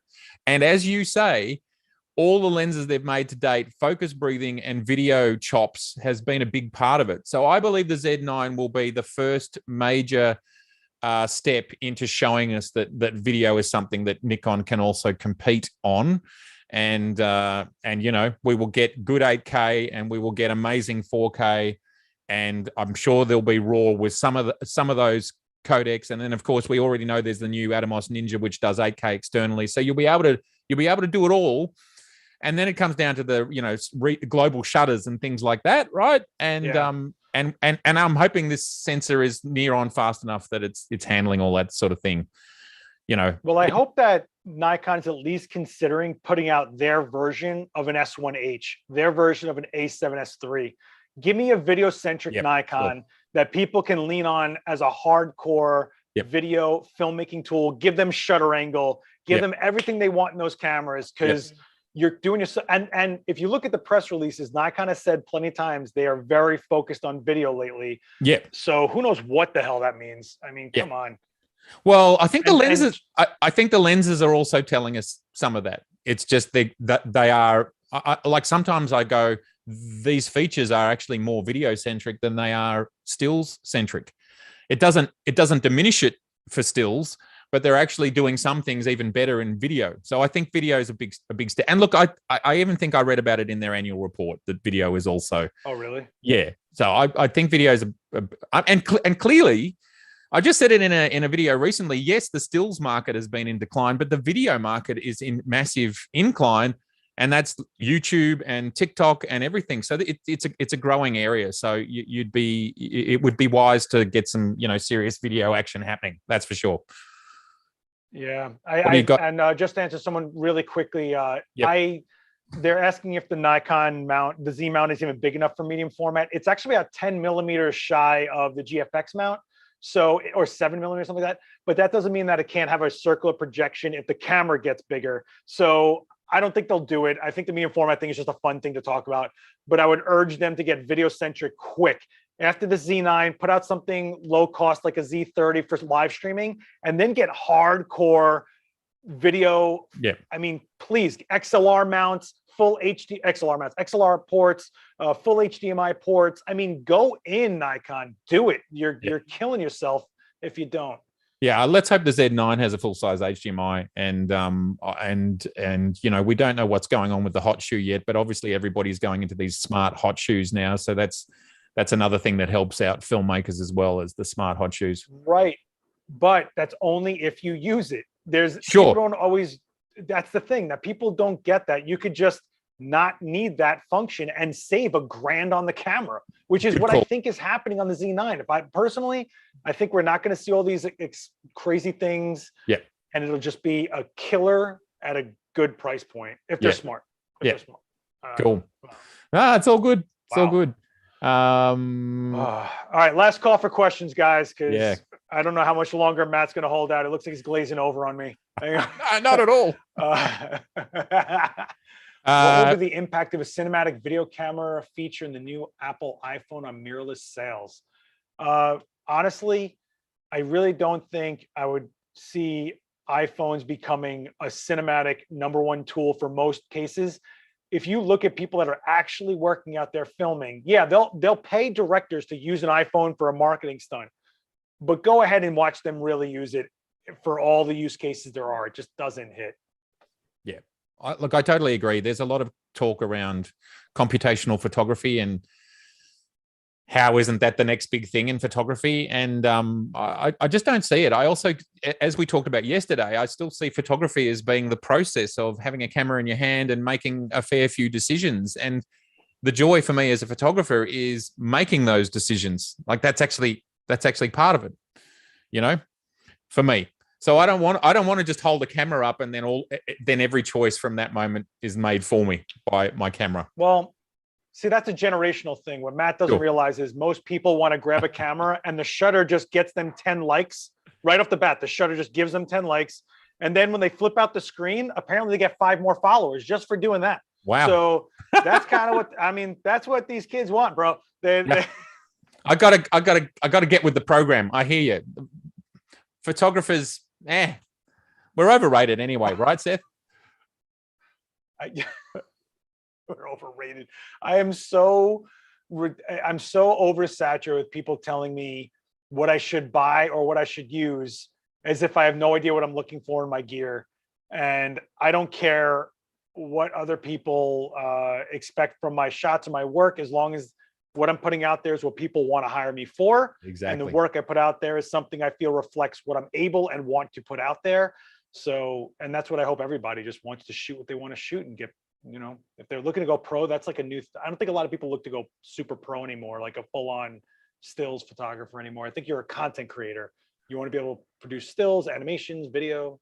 Yeah, well, that's a very good point. There's a lot being asked of us these days, isn't there? Too, like, definitely for me, it's stills and video, which just didn't even exist 3 or 4 years ago. No one would think to ask a photographer to do video, and it's complete flip. Oh, I never thought my life would be this. Are you kidding me?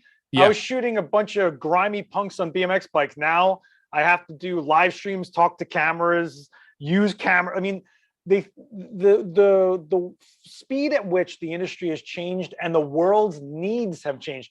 You and me grew up in this industry having to have someone publish our stuff for us, approve our work to be published. Now it's up to you to build your own platform to publish yourself. Yeah. It's insane. Yeah. It's insane to me. Man, maybe that potentially could be our next video, is like, where the hell is this all heading? Do we want to talk at all about the R1? We've talked about the R1. Have we talked about the R1? Yes, we've talked about the R1. Is there anything else? Any more? I don't know what it's going to be. Yeah, I don't know what the R1's going to be. I think it'll be a global shutter. I think it'll just be a Z9, but even a bit more. You're a Z9/A1, but obviously they've got a bit more time to caress the technology, because it'll come out in another year. Let me ask you something. Yep. Was there anything that came out on the R3 that you were disappointed in? Me personally, no. The only thing I've picked up is it does have that larger battery, but the larger battery doesn't seem to be giving it a whole bunch more than, say, the Sony kind of equivalent. Like it's a 600 shot versus a 500 shot. But But I've never been a worrying about battery guy, because you know, as a professional, you just have enough in your back pocket for whatever it takes, because batteries are $100, right? And a photo shoot, when you've got your model and your stylist and your location and your road closures, is $100,000. You're not worrying about a couple of batteries. You just do what you require, and that's about it. So if that's all I'm complaining about with the R3, then I'm really complaining about nothing. How about you? I got two problems with it, and then you've used it though. I've used it, and I'll say that the R3 battery was bananas. We shot 4,000 frames, and it only went to 60% or something like that. Well, this shows you the value of SEPA. What's the value of SEPA then, when it's so? SEPA sucks. There you go. Sucks. Well, mine's just based on SEPA, so let's agree that sucks, and we'll move on. SEPA sucks. My one thing is, by now at that level of price point, that level of workflow, I want 2 CF Express slots. I don't want SD slots anymore. Let's move on. I don't need DVDs and VHS in the same deck anymore. Love it. Give me my CF Express. Love it. And Nikon has been smart about that with the D5 and the D6 is obviously, you know, I love that. Well, Nikon gave you an option. They gave you the option to have different card slots over the years. You could actually buy it as that. Yeah. My other thing is, the R3's flash sync was disappointing to me. That the Alpha 1 came out with a 400th of a second flash sync and a 500th if cropped. Why didn't I get that in the R3? I don't like shooting high-speed sync. Strobe is a big part of my game. I hope the Z9 has a boost in the flash sync. I don't know what it is, but I hope that we get it. So it is what it is. But other than that, I think they did such an outstanding job with an R3, and I'm super proud of Canon for that. And I hope everybody enjoys that camera body. Someone actually just asked about the FTZ screw motor drive version coming out. I think they'd be super smart to do that. It would unlock even more lenses when they can't build lenses. Yep.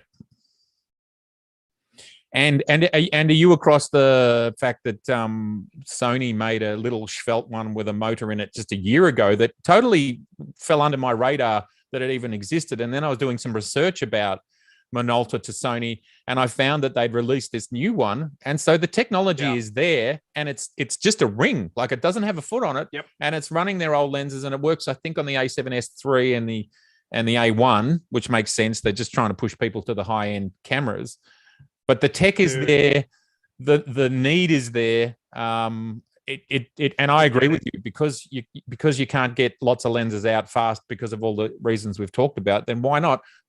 Plus, another big thing for me is F users, right? They are at a crossroad. It's like, I'm invested in F. Can you make it as easy as possible for me to go to Z? Yes or no?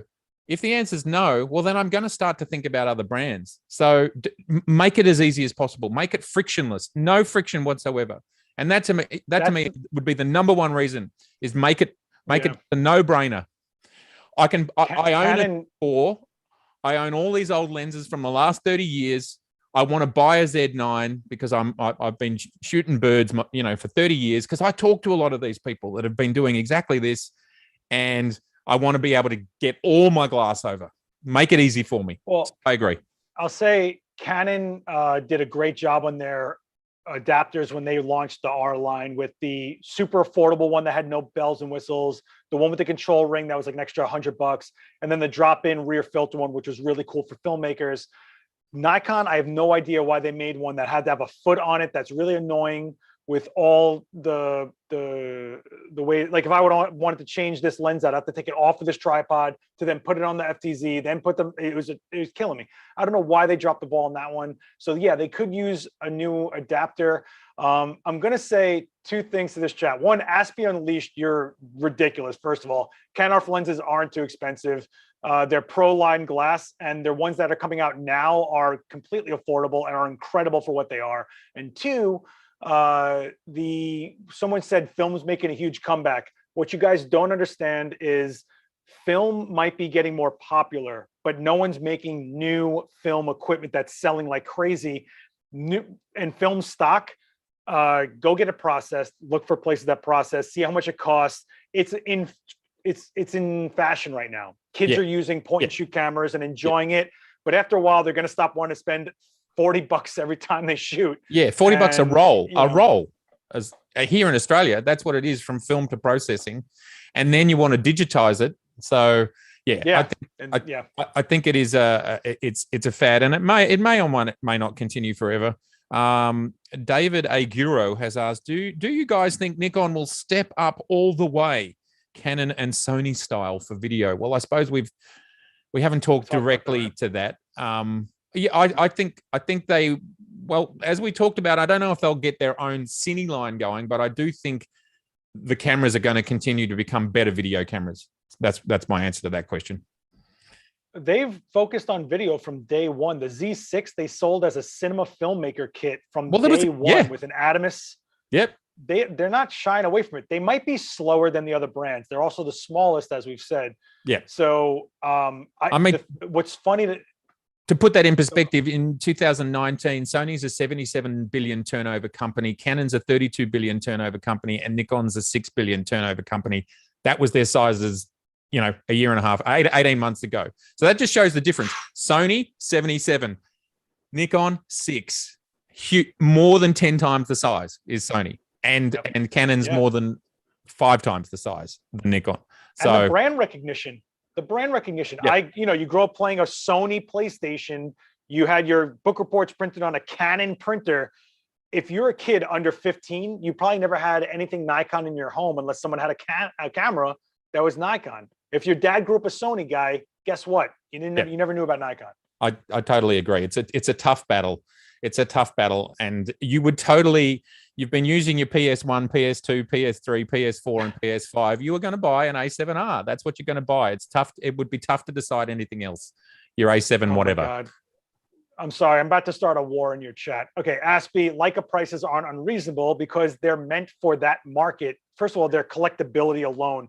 Their lens caps are worth hundreds of dollars alone to people who collect it. It's a culture. It exists. It may not be for you or for everyone, but they also produce incredible images. Color science is incredible. Their lenses are phenomenal. And it's just a different type of camera for a different market. I'm happy that there's so many tier levels for us to have out there. Someone has to be the luxury brand. Seth, I was about to say, it's like a Porsche. I mean, a Subaru WRX will accelerate just as fast as a Porsche. And in this country, one's 50 grand and the other one's 250 grand.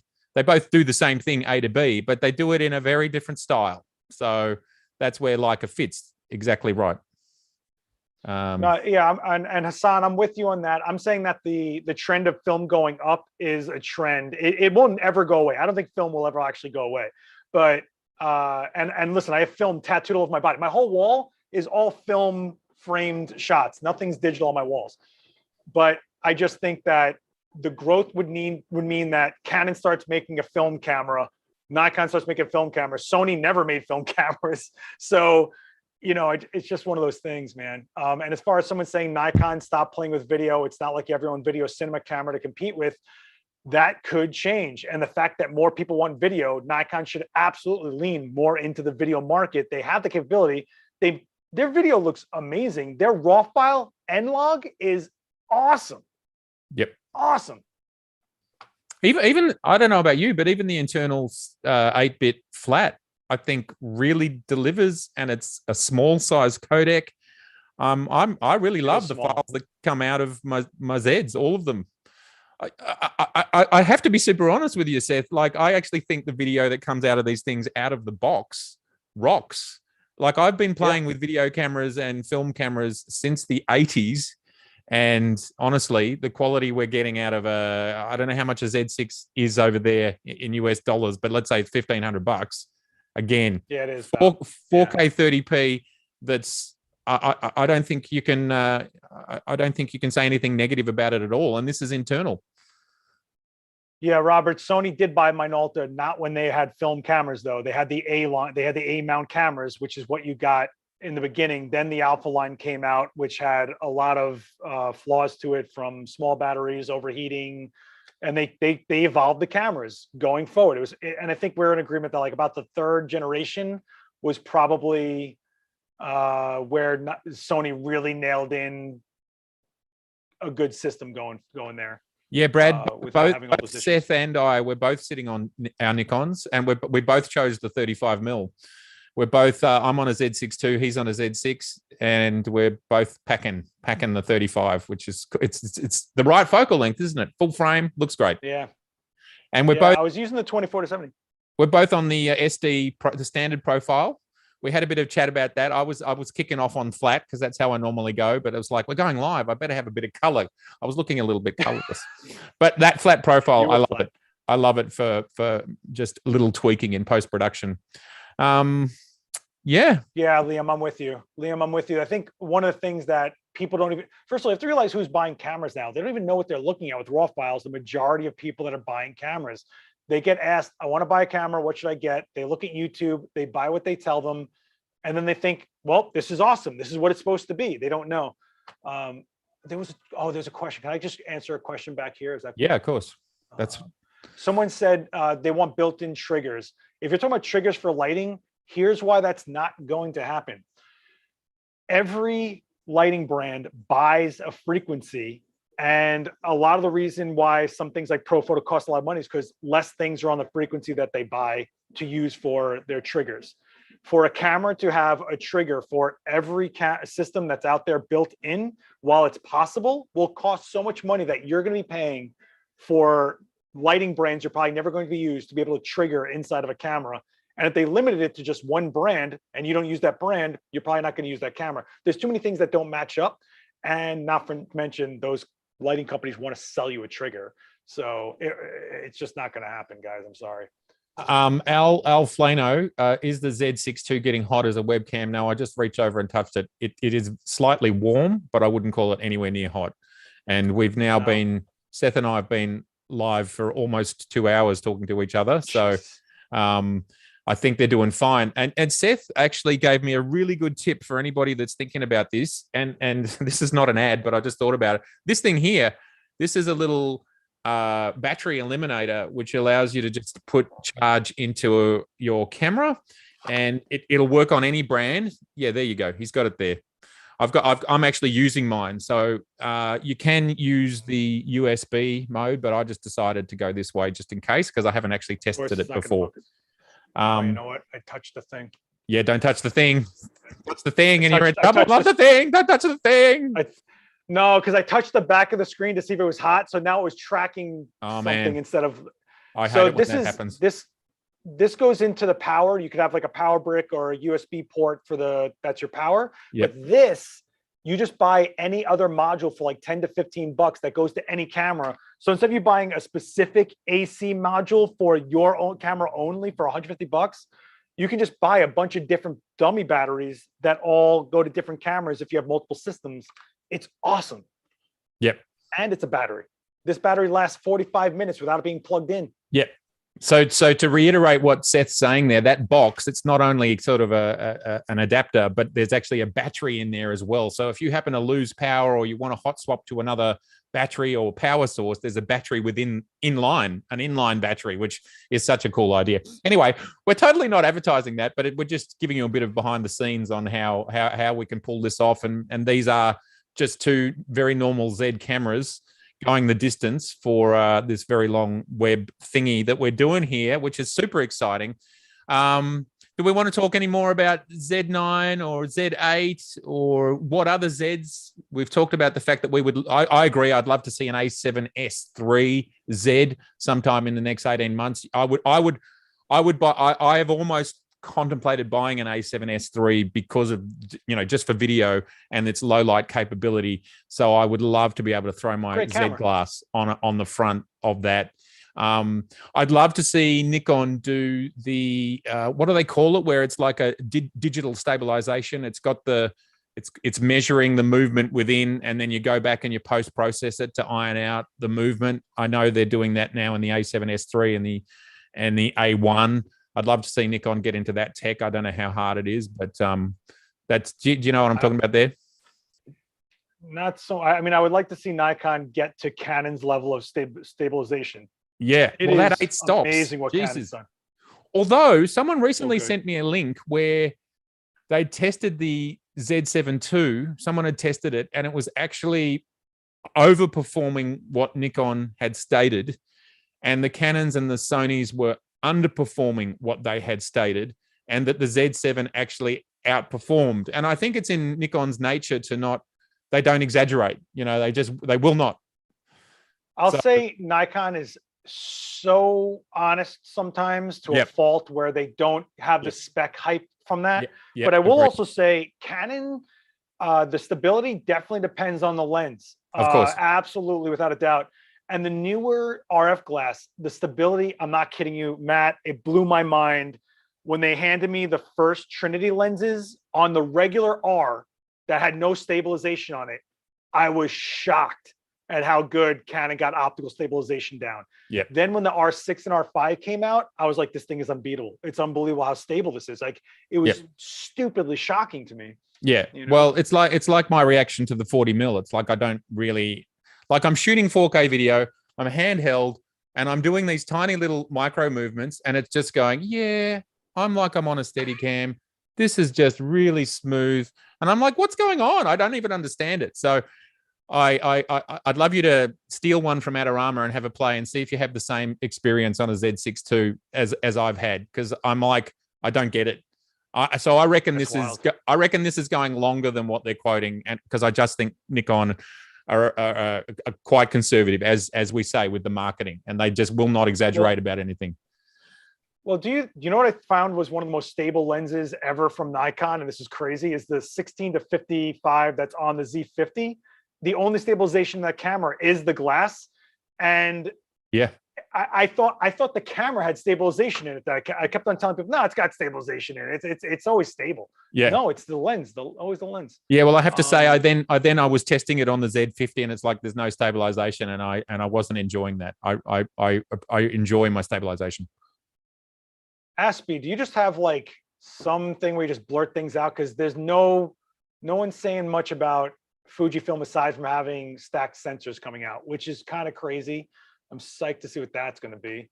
Well, isn't the rumor an 8K 40 megapixel APS-C stacked BSI sensor in there, the 1H or whatever it's called, the 2H, H2? There's no confirmation on a resolution of that camera. Sure. None. There is confirmation that they are going with stacked sensors. That's it. That's all they've confirmed. Could it happen? Sure. Do I want a crop sensor with a lot of resolution? Not really. No. It's going to get noisy quick, no matter what tests you see out there on YouTube. It gets noisy, guys. Well, it's the equivalent to having something like an 80 or 90 megapixel 35 mil sensor, and that's I feel I don't know how much further 35 mil can go before you get some loss somewhere. I have not played with a Sony A7r IV, the 61 megapixel edition. Have you had a chance to test it out and run it through higher ISO and so on? Yeah, I actually have a video on Adorama with the 105 Sigma macro. I shot a video on there with it. Listen, the detail was great. I'm not going to say I ran it at high ISOs, but based on the ISOs I shot compared to other camera brands, for my taste, I saw a little bit of noise creeping up faster than I would expect. And that is to be expected at 61 megapixels. Exactly. You can't have your cake and eat it. There's got to be a trade-off at some point in time. Well, man, you and I, we could keep nerding out forever. Do you want to do a few more questions? How you feeling? Yeah, I'm good. If you guys have any questions, let's go for it. There's one that says I have a D500, D750, a D850. Why would I buy a mirrorless? Mirrorless, you don't have to. I went mirrorless because I was doing a lot more video than stills after a while, or actually I was doing as much video as I was stills, and I don't think DSLR keeps up in any way with a mirrorless camera when it comes to video. So that's where I made the switch. Yeah, for me it was the same reason, but there's a few things like silent. Like I was doing a few commercial shoots where I was silent shooting on my D850, but I had to hold the camera out because of course you can't use the viewfinder, and then it just became ergonomically too difficult. So there was sort of, for me, 3 or 4 just fundamental reasons where there was an advantage to having a DSLR and mirrorless. And to be honest with everyone, I've picked up my D850 like once since the Z6 and Z7s were launched 3 years ago. So, you know, when people, like, I've heard so many people over the years saying these are not professional tools. You know, I could just get super angry about that. The notion that the Z6 and the Z7 cannot be used professionally is just false. It is straight up false. The notion that we don't have professional lenses, which some people have tried to tell me, I don't understand. The 70-200 2.8 VR S is one of the best lenses I've ever touched. The 50mm, one of the best lenses I've ever, the 1.2, even the 50mm 1.8. I mean, honestly, all the Z glass is astonishing. So I know I went a little bit off as to why I moved. You go, Seth. Well, Seba, I don't know how to say your name, Seba Stoppel, says, why are Nikon Z lenses so expensive? Well, the answer to that is they're not. If you look at the market, every single lens that's out there from the three brands are within $100 to $200 of each other. And if they aren't, if something is a little pricier, there's some feature in there like exactly like how Canon has less distortion on some lenses than somebody else's. It'll be a little more pricey, or it has a defocus ring or something weird like that. But for the most part, they're on par with each other. And honestly, they're the same price as the DSLR counterparts were when they were released, honestly. So it's, and can I just touch on the 1.8 myth that is still being perpetuated by some? The fact that Nikon came out with these 1.8 primes, why are they not 1.4s? And as long as almost 2 years ago, I was basically saying, but these 1.8 primes are actually far better than the old 1.4 F primes. And they're half the price optically and chromatic aberration wise and distortion wise and flaring wise and sharpness wise. They are better than the old 1.4s. There are a few exceptions, like I think it's the 105, which was one of the newest primes. And obviously there's that one stop different. Well, the 1.8 versus the 1.4, but otherwise the new Z primes are far, far better. And you can buy a lens like the 85mm 1.4 F, which is just nowhere near the Z 85 1.8 optically, yet it's still twice the price, or it's more expensive. So they are better lenses, except for the f-stop, which the difference between 1.4 and 1.8 is very minor. So it's just false to say why are these these aren't pro lenses. It's like they are totally pro lenses. Oh my God, they couldn't be more pro. And I was so happy when I was still sitting in two systems that I could buy all of this glass. I could buy every single one. I have all the primes except for the Noct and the 24, and it didn't cost me much. You go, sir. So Maddie's asking whether 50mm 1.2 is more massive than Canon or Sony's version. It's corrected for breathing. If you it doesn't breathe. All the lenses, there's no breathing on it. So meaning if it focuses here, you see the edges of my frame, they don't pulsate. Yeah, they don't move in and out. That's what you want for video. So if the 51.2, they made the decision to sacrifice size for the ability to have it perform better. Yeah. The thing about the 1.8s is when they released the Nikon Z system, they put out three lenses at 1.8, the 35, the 50, and the 85.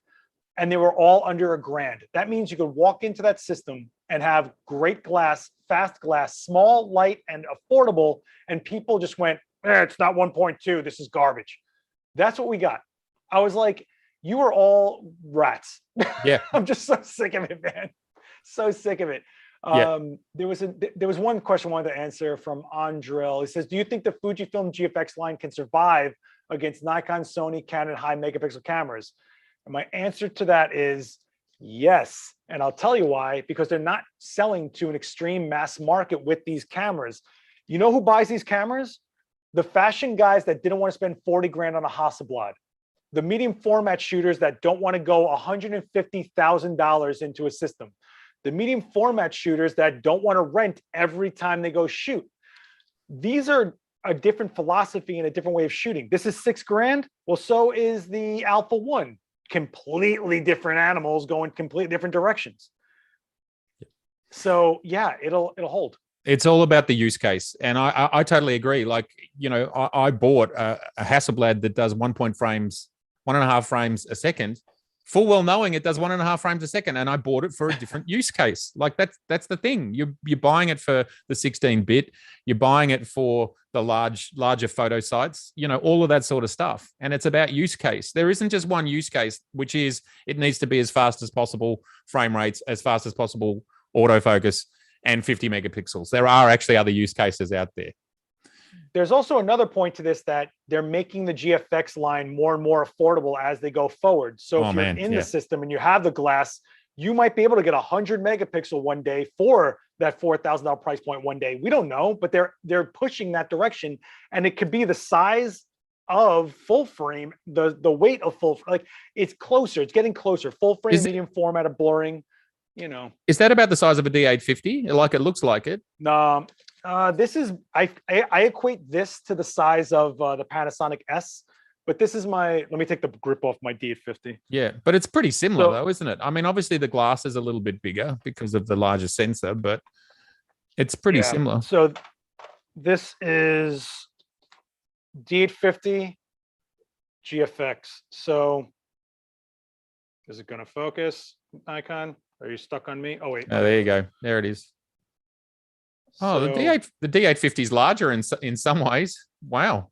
It is. It feels, it's definitely heavier on the GFX though, without a doubt. So but I mean, it is what it is. The other thing I forgot I was going to talk about was, you guys also have to remember a lot of the F-mount lenses were put out before there was higher resolution sensors. So they weren't even sure if that glass was meant to resolve on 50 megapixel sensors at some point. Yeah. So you have to remember that. Yeah. Yeah. Nikon's had a chance to just rebuild the optical formulas, and that's why I've always said these new Z 1.8s are literally, they're just, you can't even compare it to an old SLR designed lens, because they're not even the same. They're not built the same. They're not built with the same expectations moving forwards.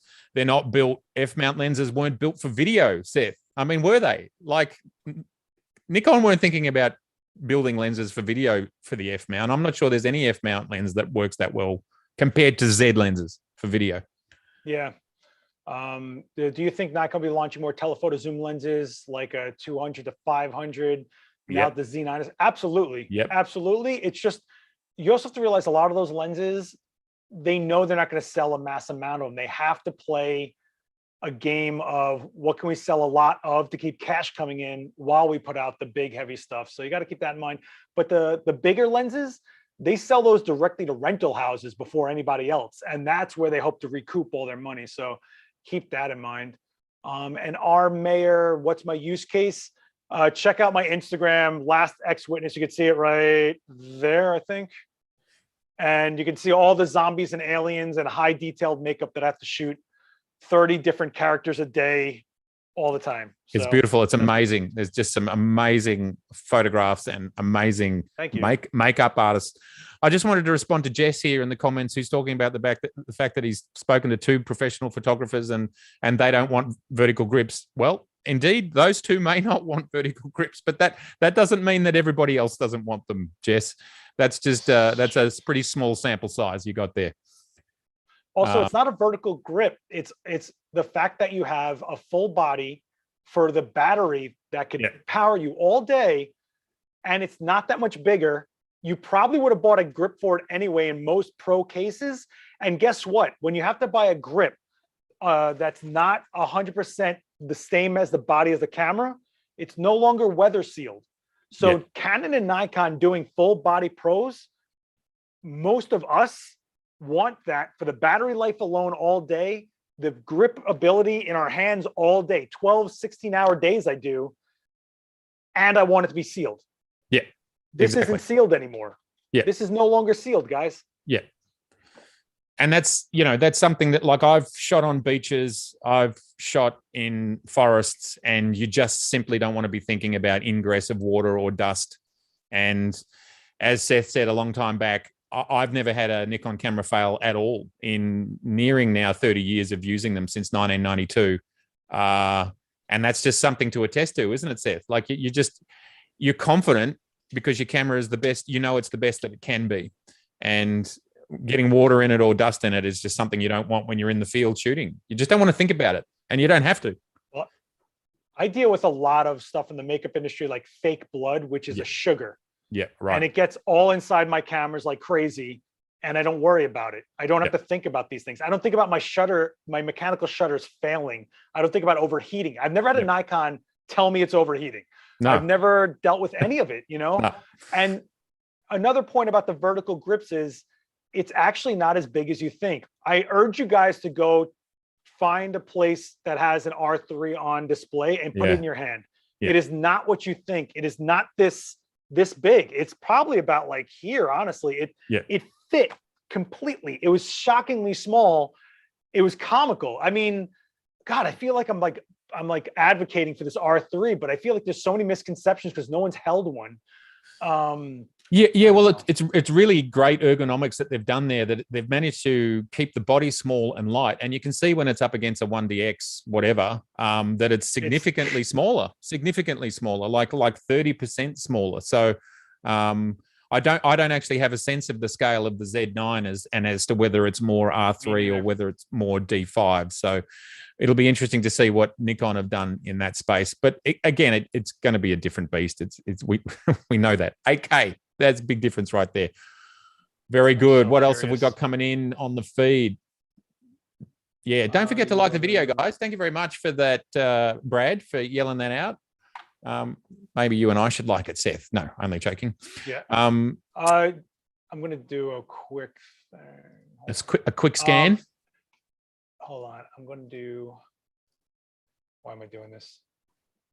Edit link. So, guys, if you guys are looking for a forum to join that has guys like me and Matt and that aren't, hating everything and just want to talk cool stuff, I'm going to put my Discord link in the chat. You guys are welcome to join us.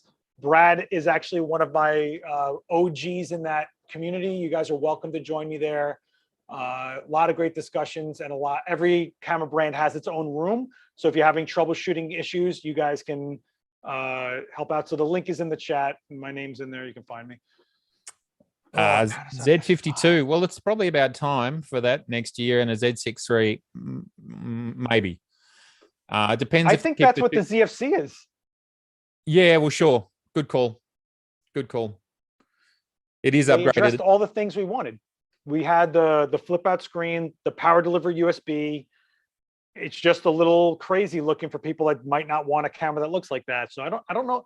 I don't think crop sensor is really their priority right now. I just don't, unless they put out something without an EVF that you can use for a webcam capability, cheap, $600 US, give or take. They would sell them by the boatload.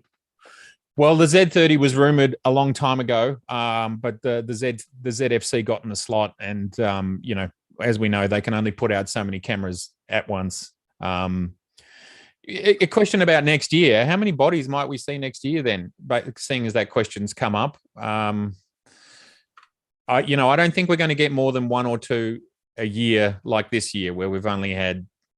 Well, we'll have two in the ZFC and the Z9. That I don't think we're going to expect anything as faster. I think Sony and Canon are always going to move quicker. As we've just discussed, they're much larger companies, and I don't think there's a need for it, and unless we get something new like the A7R III, like a semi-focused. Yeah, they have to sell what they have now. I mean, they're still fulfilling Z7 II and 6 II orders. Right. Sony is still filling Alpha 1 orders. The Canon R3. Just so you guys have an idea, the R3 was an unprecedented amount of pre-orders for all retailers. They couldn't believe at that price point the overwhelming amount of orders. It's not just the shortage. It was, the link doesn't show in the chat. All right, guys. Go to my YouTube. It's in one of my descriptions on one of my videos somewhere.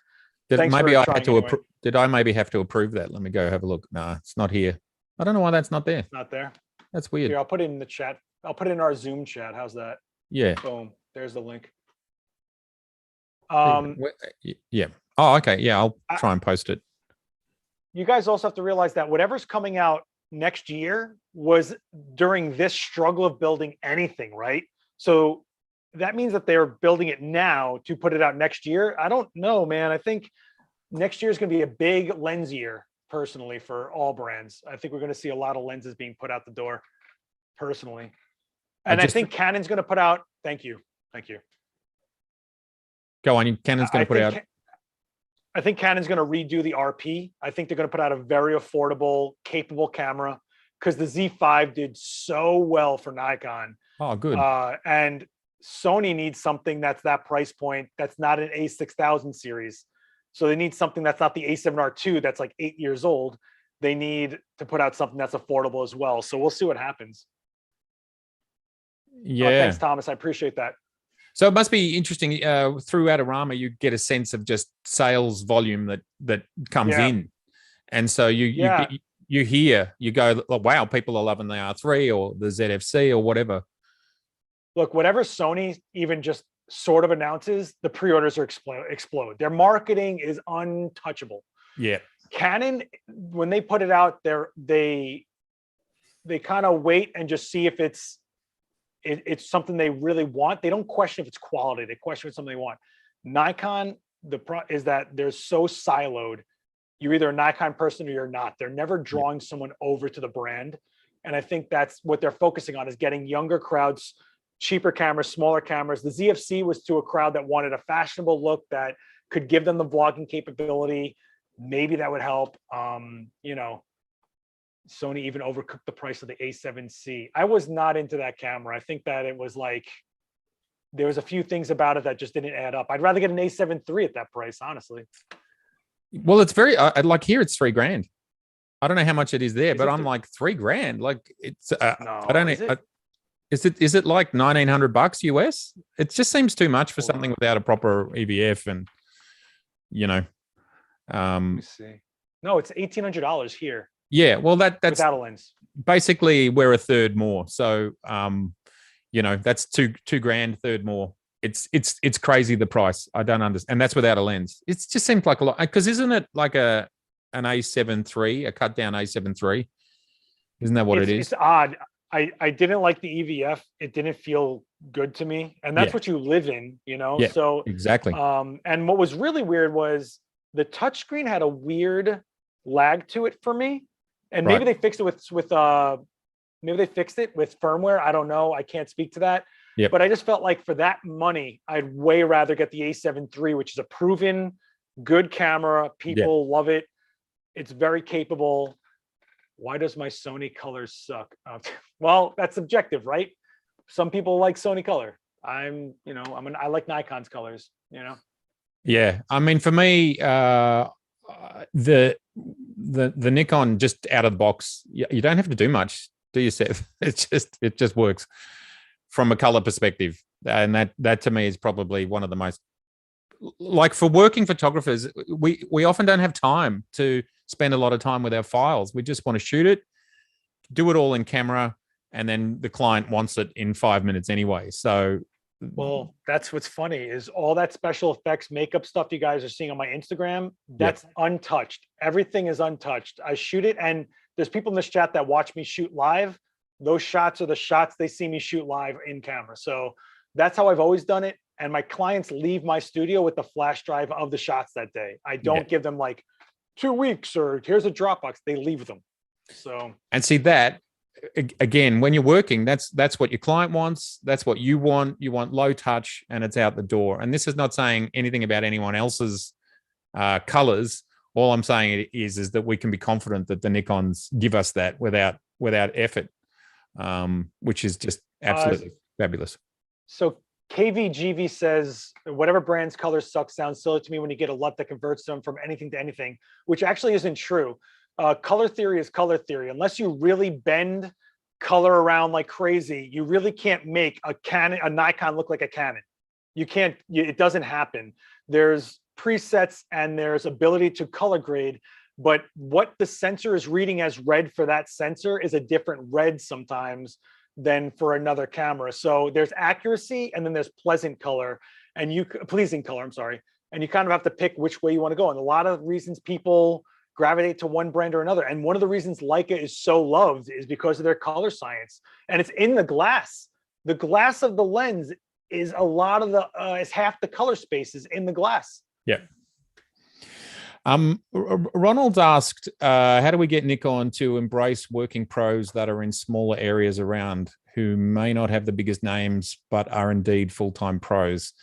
Do you mean from a marketing perspective? Do you think that's what Ronald means there, Seth? I don't know. Yeah. Do you mean by like NPS services? Do you mean like by service? I'll say this, Nikon needs to kind of get their NPS services a little bit jazzed up, but I just think they're short on resources right now. I think they're just hurting as far as it goes by manpower. I think they're just hurting right now. And Seth, is that from just as in people to return phone calls or hardware on the ground or offices open? Because again, here in Australia, I haven't had any problem. I mean, I make so few inquiries to NPS, but when I have them, I don't have any problems. I don't know. I'll be honest with you. I rarely touch base with NPS. Yeah. I just don't have any issues. The only time I've ever hit them up was to borrow stuff. NPS. Yeah. He's saying NPS. So I'm not, I got to tell you, I'm not sure. I can say NPS has been overhauled more and more and more recently. Yeah. And they laid off a bunch of staff. And that's what happens when people trash brands to a point where it hurts their sales. They start having to lay people off and it affects jobs. This isn't just clickbait. This affects an industry, guys. I don't think people understand the gravity of it. What Seth's talking about here, and I want to be delicate about this, is that, you know, there are some members of our community that Seth and I might feel go hard on the clickbait and don't necessarily tell us the full story a lot of the time. And Seth and I are totally in concert on the fact that we're not fans of this clickbait, and we're deeply concerned about the impact it's actually had on the industry. And it does appear that Nikon has been a bit of a whipping boy for the last couple of years, and it's upsetting. And for me, it's part of the reason why I'm here, and it may well be for you too. Is just to bring you know, some of the other side of the story. That, like, for example, this beautiful little 40mm Z lens is a beautiful lens. It is a great little lens, and there's so many of these stories to be told about every brand. But I think what I want to see is these stories told in balance. And well, I'm so glad to have you here to be part of that story, Seth. Thank you. So thank you. No, I thank you for doing this. I really appreciate this. I think this is what community really is. And I want to ask you, don't you feel that the pendulum's swinging the other way? I mean, I'm watching channel after channel start to say, oh, you know, this Nikon Z7 II is actually good at this, or we like that. Or can I ask you this? This is a little controversial, man. I'm gonna get close because I'm do like it. I'm listening. Do you think that we're going to start seeing YouTube channels start to hate on a brand in a way to shock value people into click? Like, they'll start saying, oh, this is Sony's bad at this, or this is better than a Sony, just to get the clicks? Is that what we're going to start seeing, just so they get clicks? Well, can I also get a little bit controversial? Is it possible that some of these channels are a little bit like WWF, right? And we've got to build the drama. We've got to have heroes, and we've got to have losers, and we've got to have underdogs, you know. And then the drama's got to flip. There's got to be a third act, and then we flip, and then we can clickbait the other direction. Do I think this is going to happen? Yes. Yeah. Okay. Yes. Well, do you remember when they said Canon is like so far behind they don't think that they're going to make it through? Remember that days? Those are crazy. And then like 2 months later, here's my theory. Let's say you are a big channel, and let's say you get access to information that the rest of us don't get access to. So you actually know that the company that you're dissing, they're well on their way to returning, because you've already started to have conversations about, you know, loaning the camera or whatever. And so it's very easy for them to diss and diss and diss, and then know that the narrative's going to turn again in like 3 months' time. And that's what I think it is. I think that the problem was no one got their own hands on certain equipment. And then once they did, they were like, this isn't what I thought it was. In fact, the fact that the Canon R went down in price surged the R series so hard, because people were worried about the price being $2,400 when it launched. Then it went under $1,800 at one point in the US. And then the Z6 became so cheap, used, or refurbished. The Z5 changed everything about the Z series, in my opinion. Everybody started buying that camera that was just starting out. It was under $1,000. And then once they started shooting it and seeing what they were getting, all of a sudden the narrative started changing for the public rather than being told something. You know?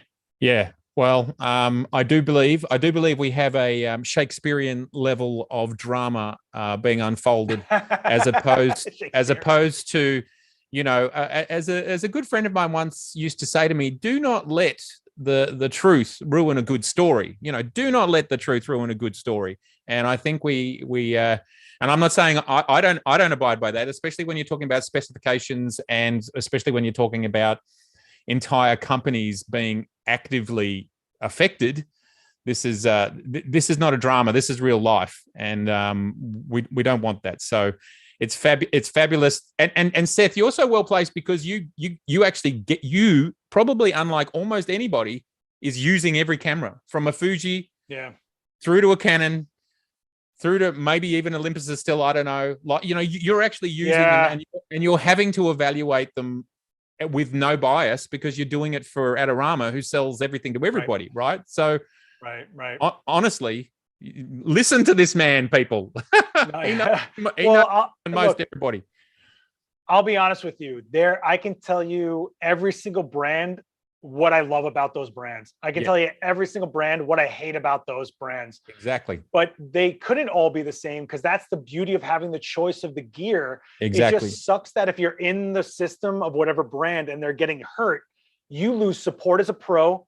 NPS just laid off a bunch of people for Nikon shooters. Yeah. Or Olympus, they had so many issues that they're not going to see so much development going forward, you know? There's so many good ups and downs. Anytime someone asks me something, I got to know what they're doing, because it's just like anything else. And we've been saying this, we're beating it with a dead horse. I do want to answer somebody, Michael Honcomp. Seth, they're using standard profile as Nikon delivers, or are you tweaking the profile all in the camera? Nikon color, all my shots are what Nikon gives me off the sensor. The only time I ever change anything is I'll switch to a vivid from the camera, and Capture One lets me apply that in. So that's about all I do. But there's been times I've had to shoot things with different brands, and it changes my headspace of like, oh yeah, right, the reds are going to go crazy on this camera because it's the way this camera does it or whatever, you know. So that's interesting. It's something we haven't talked about. Capture One. You're a Capture One user. I'm a Capture One user. Why are you in Capture One? How's it work for you? It is the best interpretation of a raw file I've ever seen in this industry. There you go. And I got into Capture One because when I was assisting on sets for pros, no matter what camera they were using, phase one all the way to, you know, something not so crazy, they were using Capture One. And Lightroom was having a lot of issues. And if you looked at a raw file in Lightroom and then put a raw file into Capture One, you got so much more information out of the Capture One file. The colors were way more accurate to me. And when you shoot commercial makeup, you have to have accurate color. Oh, the color's got to be right. Specific tone. Got to be. Oh, forget it. What's the point? That red lip has to be this, you know? Yeah. So, and honestly, Capture One is growing so fast and adding feature sets like no other. And out of every software I've used, Capture One has listened to their users more than anyone. They started really changing everything. It's amazing. You guys should all try the 30-day free trial if there is one or something, because it is awesome. Yes, we're not sponsored by Capture One, but we've both worked out that we want to use it through everything else that's on the market, and it's for the same reasons, just the quality of the output. And they do keep adding some exciting new features. And honestly, I almost never end up in Photoshop because there's enough in Capture One to cover. You know, it might be one in 1,000 shots that you have to, I don't know, remove something that you just can't. But you can even do removal in Capture One. But obviously, it's not quite a pixel editor, is it? It's not quite the same. But I love Capture One because I rarely leave it. It's never meant to be that kind of an editor. In fact, I think it's a different workflow. So with Photoshop, you have different tools. Well, in Capture One, you do it by layers, and your layers are the adjustments. So you kind of just have to think like, oh, you want to dodge and burn? Well, I make one layer dodge, one layer burn, and I make the tool customized so that wherever I brush, it'll lighten it or darken it or whatever. I'm not an editor. I suck at post editing. Don't listen to me on it. I just shoot. I don't retouch. But that's what's so powerful, again, to just go back to the Nikon and the Nikon colors, is that you are confident, you're getting results, you're a paid professional, you're working with the Z6 II now, I think is your main Nikon camera. Is that right? I'm using a 7. Okay. I'm using a 7 II. Yeah. The 6 II I use for demos when I'm live because I don't need 1,000,000 megapixels for for a demo, like a demo, you know. Yeah. So I mean, that's amazing. What have we got else here in the comments? Oh my gosh, there's so much. By the way, thank you guys for sticking with us. We've been holding over 200 people in here. That's unprecedented. Thank you so much for joining. Yeah. If you're new to this, you have to hit subscribe on Matt's channel. Hit like on this video so it helps out his channel. And you guys can follow my channel as well. Just look for Seth Miranda. Likewise, over to Seth for sure. The Last Witness on his Instagram. You can see him on Adorama. Sorry, is your YouTube channel Last Witness or Seth Miranda? I should have that right in front of me. And you can find me on everything at Last X Witness. Last Witness with X Witness. I'm like, okay. I'm gonna write. I'm here. Yep. In the chat, that's me right there. So. It's a lot of live demos on lighting. So if you're into lighting, it's more about lighting than gear. So, and those who know who Joe McNally is, Seth was just doing a live stream with Joe. Was that on Adorama or on yours? Just last week? Yeah. So he's Adorama's Twitch channel. Okay. So there's lots of amazing content. I mean, your content. How many videos are you creating one way or another per week? Too many. Yeah. Adorama. like 5 or something? Honestly, Adorama releases 2 to 3 videos a day on YouTube. Oh, we have Instagram, Twitch, we're on every platform, but we made it over to 1.1 million subscribers on YouTube, thanks to most of you guys in the chat. And we owe you guys quality content and accurate information. And that's our biggest goal, is that you're growing your skill set and you're staying with us as you grow as photographers. So I want to thank everybody for staying with us. If you're an Adorama fan, if you're not, go to Adorama TV right here on YouTube and hit subscribe. You can see a ton of my videos. I shoot with everything. Trust me. If you like the ghosting shots that someone said, look at the B10X video I just put out on Adorama TV a couple weeks ago. You'll learn about ghosting right there. And there it is. That is exactly right. Why Seth is the best guy for us to have here, because of that Adorama philosophy, which is just giving you the most accurate information he can possibly give you across everything photographic he can possibly give you. Photographic, both film and moving. Sorry, still and moving. Yeah, very good. Well, we're legends. I think we originally talked about 45 minutes to an hour, and we've now cracked the 2-hour mark. I could certainly go on, but I just maybe we should save some juice for the next time. I think we did a good one. Listen, I just want to say, no matter what you guys shoot, the point is don't stop shooting and don't stop evolving your set.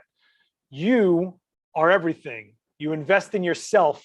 You don't buy the hype. The same hands hold every camera, guys. Make sure you sharpen these first. Yeah. Brilliantly said. I mean, at the end of the day, why are we all here? Like, why are we here? Because we actually love creating something. And I think, is there anyone out there who's just been using the one camera the entire time? The tools, they come and go.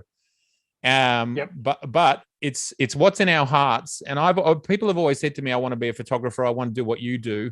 Well, you've just got to follow what you're passionate about. I mean, there would be no difference. Seth and I will tell you exactly the same thing. You've just got to continue to be super passionate about the art and super passionate about people. Like, a big part of photography in the commercial space is that you actually love people, meeting people and sharing their dreams. Like I relationships. Relationships is everything. Like, to me, the absolute juice, to quote Heat, the movie, the juice for me is delivering someone's, they've created a beautiful house, whether it's architectural or whatever they've done, and you are able to deliver their story, and you're able to do it with your camera. And it doesn't matter what the camera is, because can I tell you, all of that journey of delivering that picture, 99% of it does not come from your camera. It comes from listening to your client. It comes from all the skills that you've built up over the years.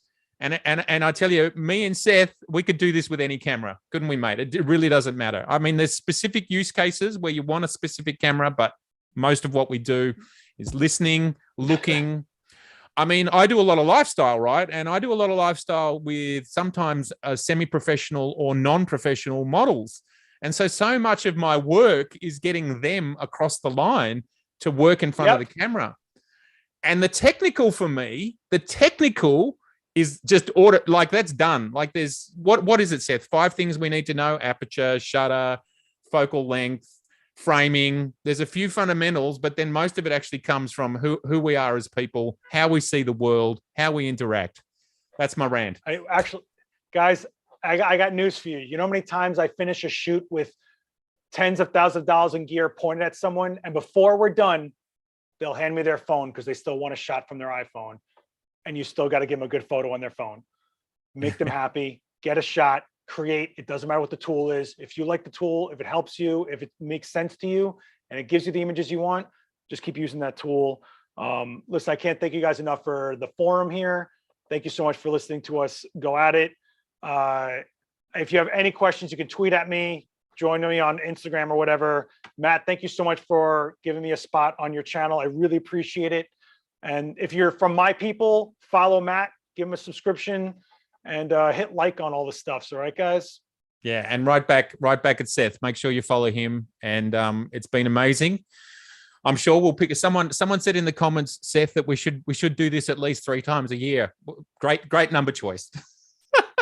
If I'm alive that long, let's do it. All right? Yeah, tell us just before you run, how's New York City going? It's one of my favorite places in the world. I can't wait to get back there as soon as travel's allowed again. How's it going? Man. It's a tough city, and based on our congestion, we're getting through it pretty well. It is as insane as it ever has. Marcus Beasley in the chat is actually a New York City street photographer. So if you want to see what New York streets are about, follow Marcus Beasley in that chat right there. Okay. Listen, you guys are in lockdown. I feel bad for you guys. Lockdown here was unbearable. I couldn't believe it. We had it was like insane. But listen, we're bouncing back, and I love New York. I will turn to dust in this city. I was born here. I will die here. And it is what it is. The last thing I'm going to say about the Z9, guys, is everyone's been asked about Joe McNally and the Z9. Not only has he not touched it, but me and him both speculate that there might not even be that many in existence yet. And there could be only a handful of them out there. When I did the Z7 release, there was no serial number on it. And I asked what was going on with this. And they said, this is your serial number. And they handed me a Nikon representative that was on my back the entire time. Wow. That's where we're at with these things right now. So there might only be like 5 in existence. Who knows? I don't know. Oh, well, we're all very pumped to, and I think we're going to know. I think we're going to know pretty soon that whatever the Z9 is. So maybe we can pick it up again when it lands, and we can rejoice on it in another month or 2. Let's do a review once it's out. Maybe we'll jump back on here. Yep. That'd be so exciting. Let me get my hands on it, guys. All right, mate. I'd like to thank everybody, so many of you, for hanging in here for so long. It's been absolutely amazing to have, I don't know, how long we've been going? 2 hours. I'm impressed. And Seth, I can't thank you enough. I've enjoyed watching you for a couple of years, and this has just been a pleasure and a joy. So thank you, sir. I really mean it. Thank you so much. All right. He was so hesitant about going live, and now look at him. He couldn't stop going live. Well, thank you so much. I just want to clarify. It's not live because I didn't love your work, Seth. It's live because I'm terrified of going live. First time I did it, the audio was off for 3 minutes. And this time round, I ruined the audio for the first 3 minutes a different way. But anyway, all good. We'll only get better. I hit the red button. Is that right? Is that how it ends? Yeah, and the live on YouTube's end. Yeah. All right. This is how much of a novice I am. It's so good to have a pro here. Thanks, everybody. I will see you all very soon. And make sure you follow Seth. Take it easy. Be good, guys. Bye from down under. Okay. I've hit the end button. I think we're good. I think we're good, right?